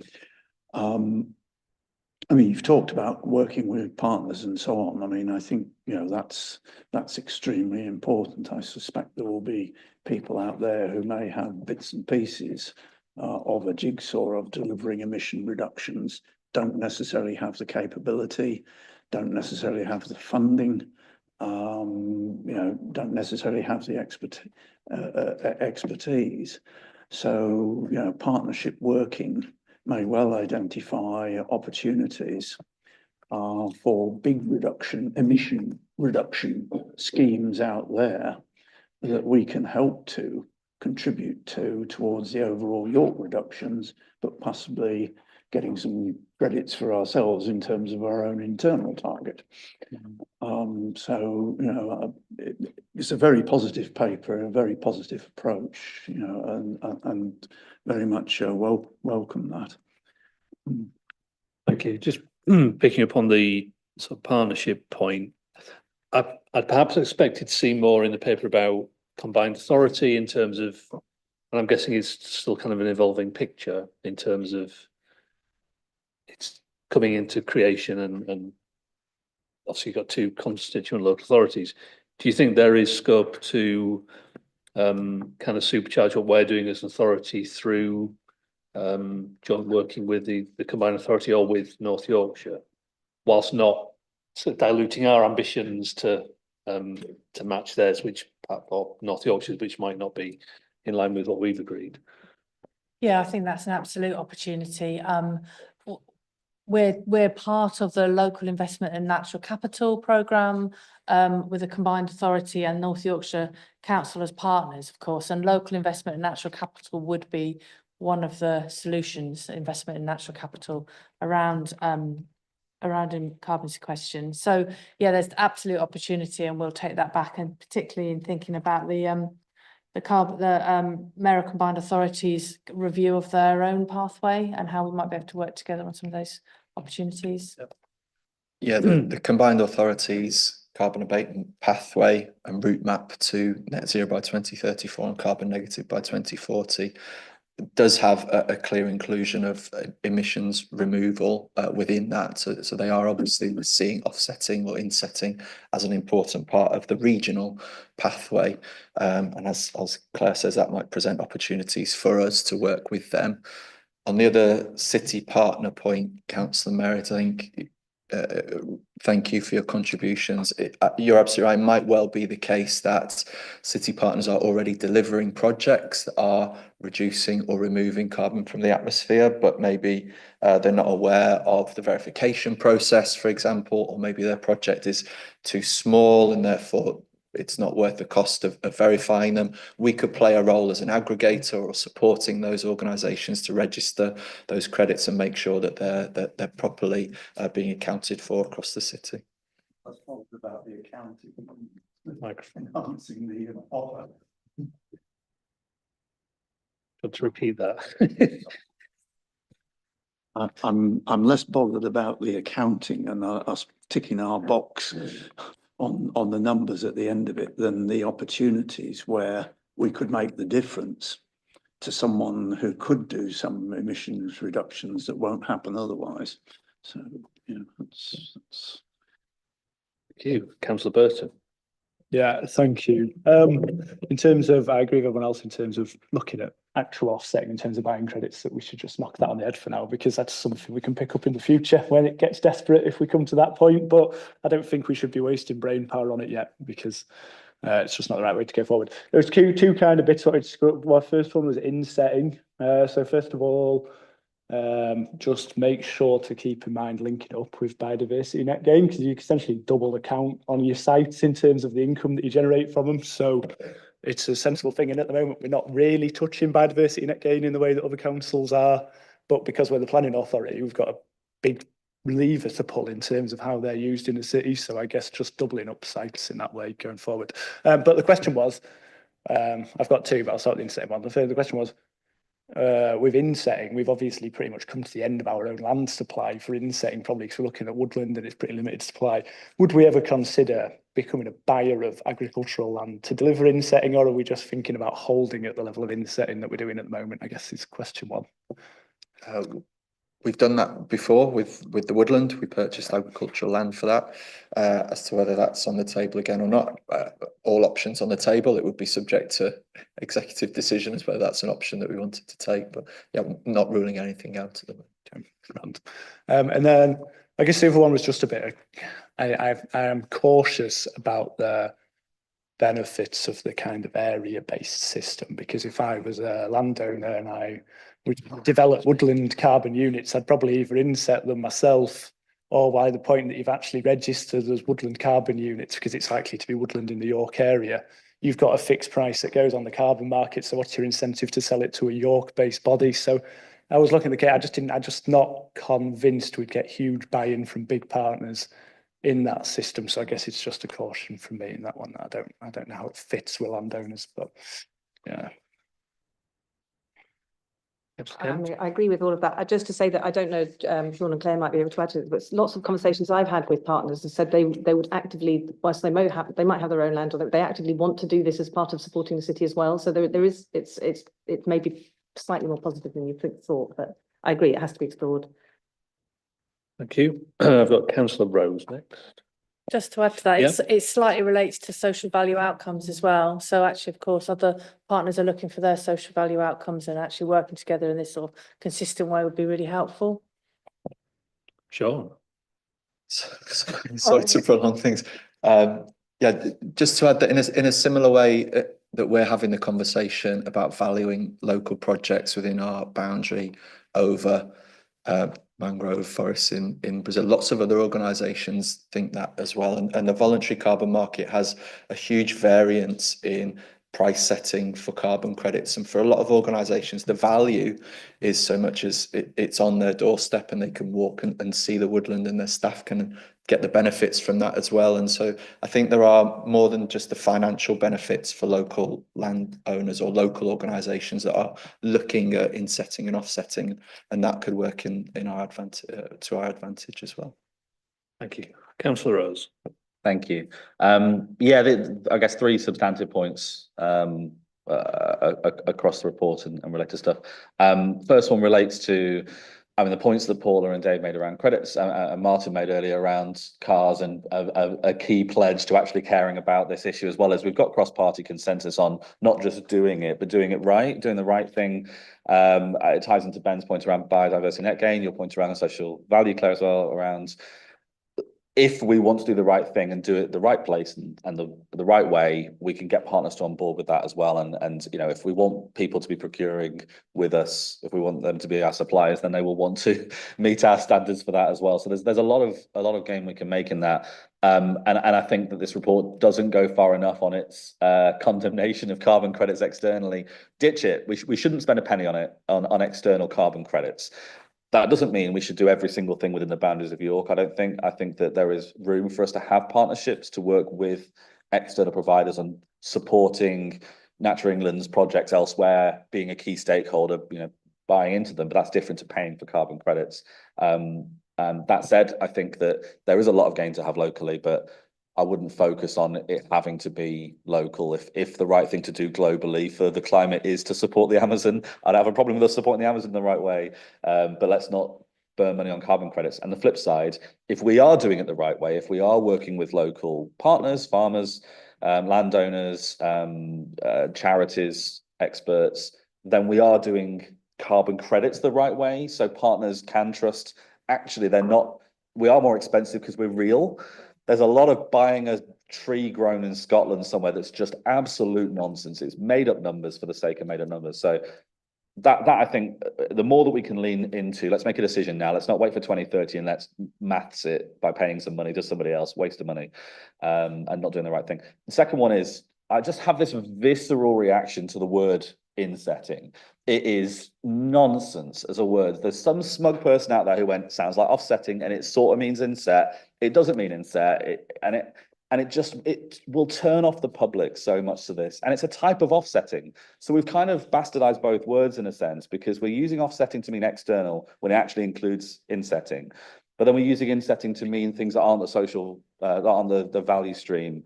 So like, I'd be really cautious around us baking that into policy. If there's a better way of how we talk to the city about this, because we need residents to be on board when they're thinking about what type of heater they're going to get, what type of car they get.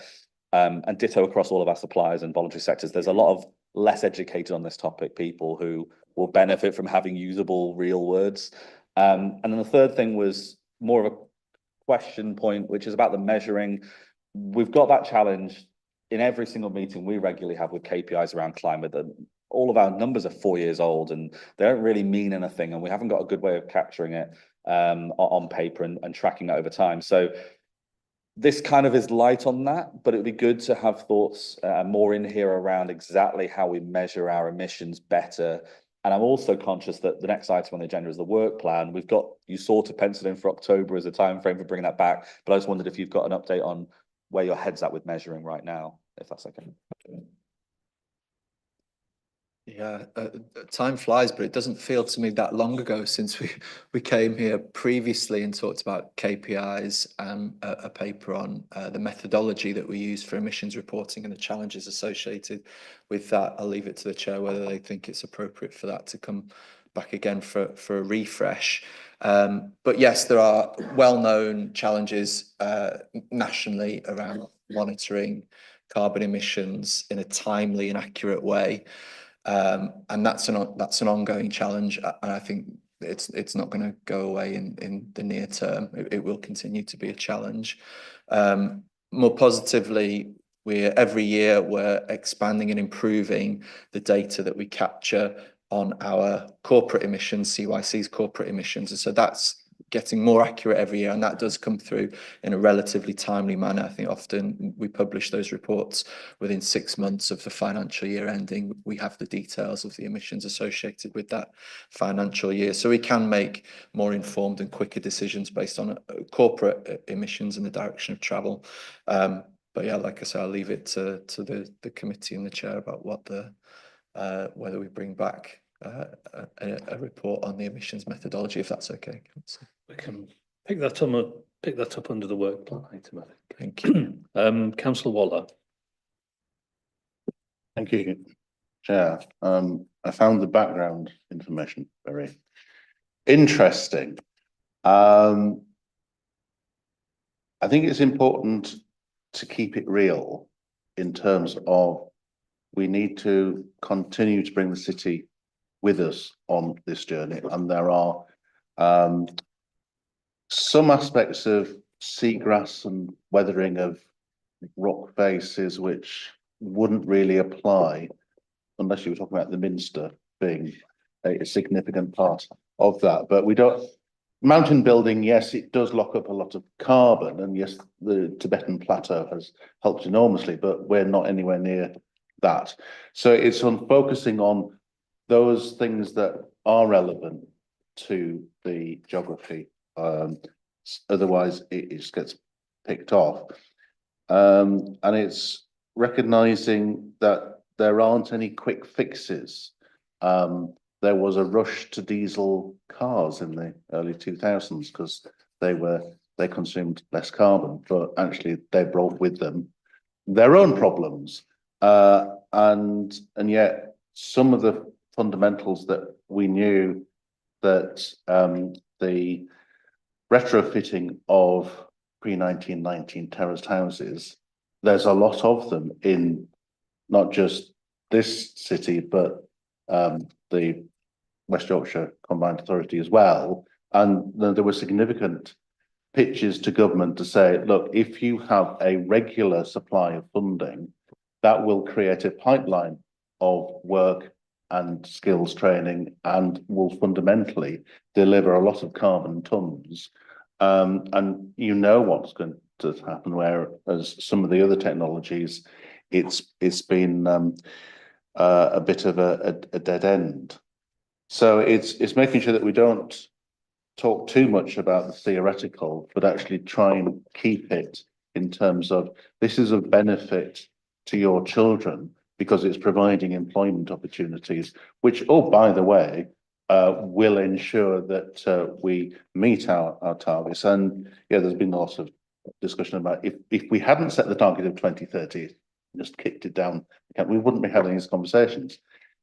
Yes, we do need to say, well, there are some good examples, and if you were to impose electric cars on a country, you wouldn't do it in Norway because it is a big country, mountainous, but they have actually invested to ensure that there are sufficient charging points around that doesn't create that overcomes the anxiety of, well, if I switch, will I run out of power?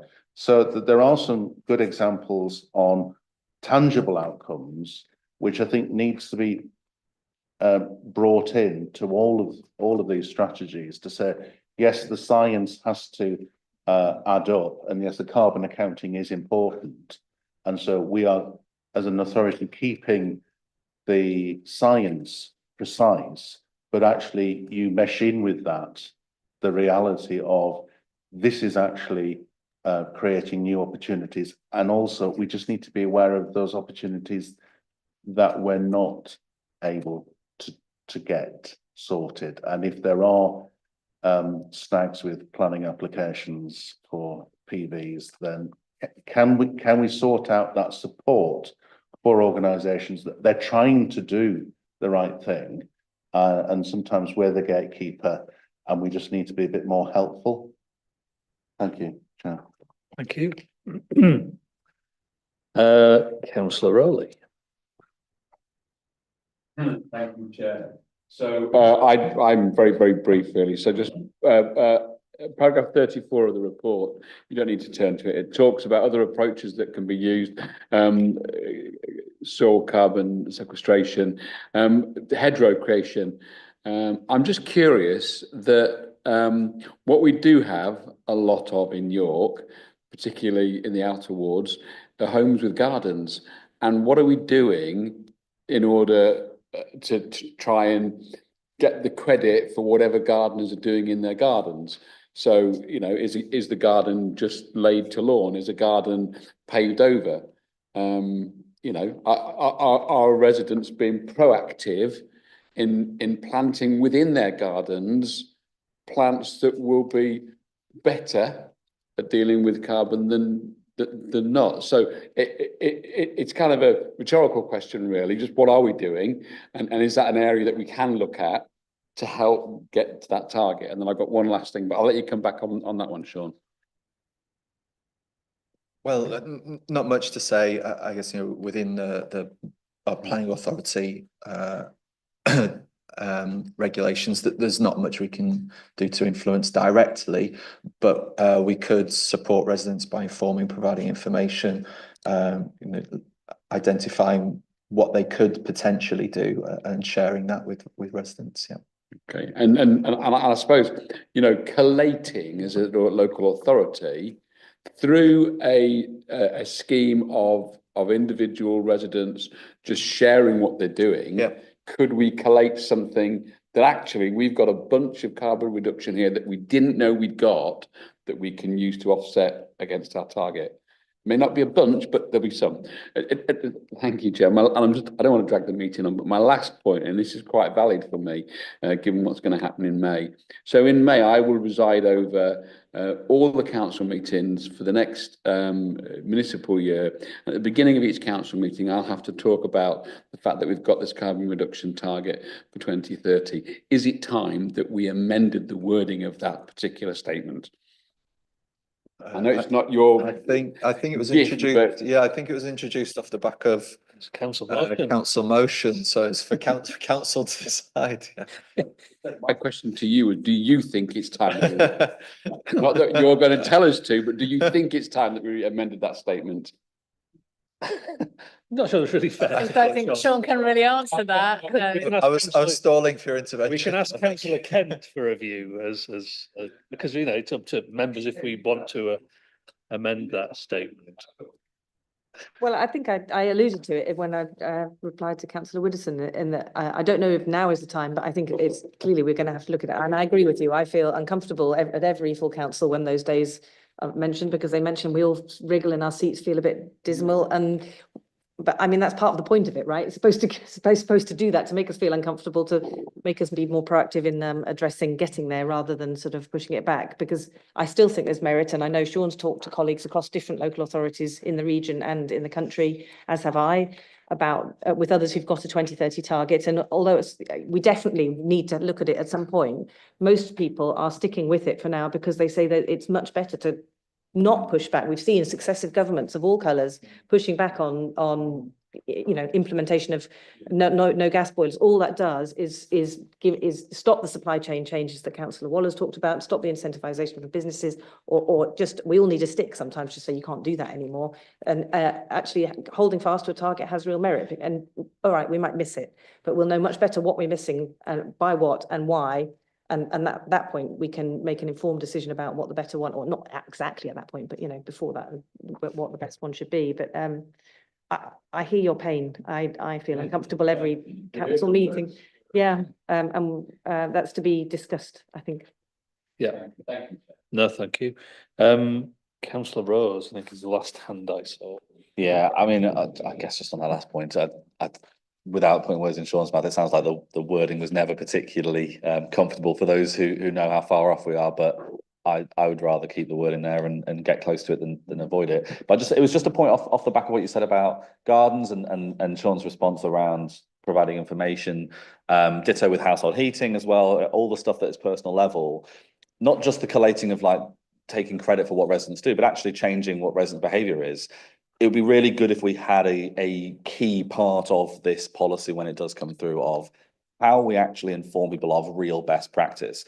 Because if I Google right now, what's the best type of car to get, or what's the best, heating, or what should I do with my garden if I've got a square meter of grass, what's the best thing to do? I'm going to get 5,000 answers and I'm not an expert. So how can we as a council make sure that every single person who has 50,000 gardens or whatever it is in the city has the best practice for what maximizes what I can do for nature in that space? And that goes back to biodiversity as well. But Councillor Kent. Yes, just very briefly, because I also don't want to prolong this, but both those points from Councillor Rowley about could we, count the number of hedges or enhance it. Interestingly, the State of Nature report from the Yorkshire Wildlife Trust said that York and North Yorkshire was one of the most hedgerow depleted counties in the country. Which means that the ones we've got are even more valuable. I have been talking to the mayor about this because supporting farmers and regenerative farming is also very big on his agenda, specifically with hedgerows in mind, and also to the Yorkshire Wildlife Trust to try and encourage people. And that whether we can collate it, I don't think we can take credit for it in terms of our own emissions. And we've looked at whether we can, in terms of biodiversity net gain, parcel up smaller pieces of council land, but we can't really do that with private land. But the soft power, we might only be directly responsible for 3% of emissions as a corporate entity, but local government advises that the soft power of influence is 82% of local authorities. And that bit, I think, is something we could do more if it takes resources. And the advice to others about biodiversity, there are so many organisations out there, the RSPB, trusted organisations, wildlife trusts, who do give all this advice about what to do in your garden, what, big bird count, butterfly count, all those things. So it's quite hard when you then sort of try and say, should we as a council be replicating all of that on our website? I think we probably should, but actually the number of people, then the impact of that, how many people look at our website. We do have the resident updates, and we definitely put things, particularly in the climate update, about that and how people can help. We should do more, but it's quite hard. That sort of the reach of that and our comms is not the best way to do it. But the last thing I wanted to say was on the local nature recovery strategy, which a draft paper is coming through, I think, in March, and the final report in September. Again, that's going to be regional, so York's a small part of it, but they recognise that in urban spaces like York, people's back gardens are something like 30% of the land, and that's where a lot of the attention should go. And on the back of that, I had a preliminary conversation with an insurer who I won't name, saying, is there any influence you can have on plots of land under 10 metres squared? Because of course that's the minimum planning size for applications to pave over, to say, potentially might you have insurance conditions about doing things like this for surface water management, for biodiversity. they were less than keen, is the response, sadly. But it's thinking of things like that. How do we influence people? Well, we don't actually have the legal power, but we can encourage them to see the value of what of doing it a different way. Sorry, that was too long. Thank you. It's good to think about these things. Thank you very much. Thank you, members, for your contributions. Hopefully that some of the feedback has been helpful to inform the development of whatever comes next, whether it's a strategy or a statement of intent or the next step. But thank you very much for coming to talk to us tonight. Okay, we're nearly there. Agenda item 8, work plan. Just to say, we won't be having an extra meeting in February to talk about scrutiny review recommendations. That report will come in March, ahead of the matter being considered by executive in March. So we might get away with a meeting free February. So we'll see. In terms of what's coming up in March, we've got finance and performance monitor Q3. Sean returns to talk to us about intermediate carbon reduction targets. And the one we've all been waiting for, council motions and petitions. The chair and vice chair have met with services colleagues to go through, discuss some of the actions arising from our previous discussion. So hopefully we'll have some updated information to bring to the committee in March. Anything anybody wants to ask about that? Councillor Rose. Yeah, I guess we've got a question mark next to 2025 for telecoms. Do we have any update on that? Scrutiny review timeline. We obviously just came out of a meeting internally around what that timeline might look like. So is that something that we can provisionally schedule? I think that February meeting on here doesn't look right, but when does that land? And then it'd be good to have a conversation about the possible task and finish groups and whether it's worth establishing any of those today. I think one of them has more benefit than the others personally, but okay. In terms of these groups, Yeah, that's pretty done. So we're not getting we'll be getting the draft report in February. We won't get the final report, which will the one that will come to the committee until the end, beginning of March, end of February. So excuse me. I did speak to Camilla last week and we talked about the likely time that we could bring that to committee, and we agreed that the 10th of March was more realistic than trying to put something in February. But aside from that, we do have a meeting of the scrutiny chairs and deputy chairs coming up in a week or so, I think. So we can certainly flesh out the time frame of what's going to happen and when, because we need to obviously mesh in with the executive meetings and make sure that we have those discussions about where this goes next. So we'll do that through that forum. All right, Councillor Myers. Thank you, Chair. I just wanted to ask about an item to think about for future agendas, and that is business rates. I'm not sure if it comes under this one. I kind of think it does because it's corporate services. I've had a little look round the various committees and how it's parcelled up. I think it would be us. And I think there's big changes in April. Personally would like to understand how council are doing that. I say big changes, not big enough for some, but some changes. It isn't real. There's A to Z on all the various options on business rates, and I'd like to get stuck into it. But if you don't want to, I'll do it on my own. No, I mean it. From bits I've read, it will have potentially an impact on the council's every council's financial situation, depending on where you are, whether you're a sort of revenue generator or not. So I think it's certainly worthy of exploration, whether as a task and finish group, but maybe a briefing from officers, which wouldn't need to be a formal meeting, a briefing for officers so we understand what we think is happening and what impact we think it might have, and we can decide what to do with it. I will endorse that. Yeah, does that sound all right? Members to question officers on. Yeah, yeah, so Councillor Rowley was expressing support for that. So if we start with a briefing, in terms of other things, telecoms switch over, we can ask Roy and Pauline, because we did say we did want to talk about it again. What's from what I've seen, it's all been kind of, oh, it's not quite happening yet, and it's all being pushed back, but there were some quite significant issues raised when we discussed it last time. And so the customer services piece, which we had deferred at officers' request. And we are, customer services is a core part of what we're meant to be looking at, but I'll need to talk to the relevant director as to when would be a good time to talk about that. You mentioned task and finish groups, and one being potentially more preferable than the other.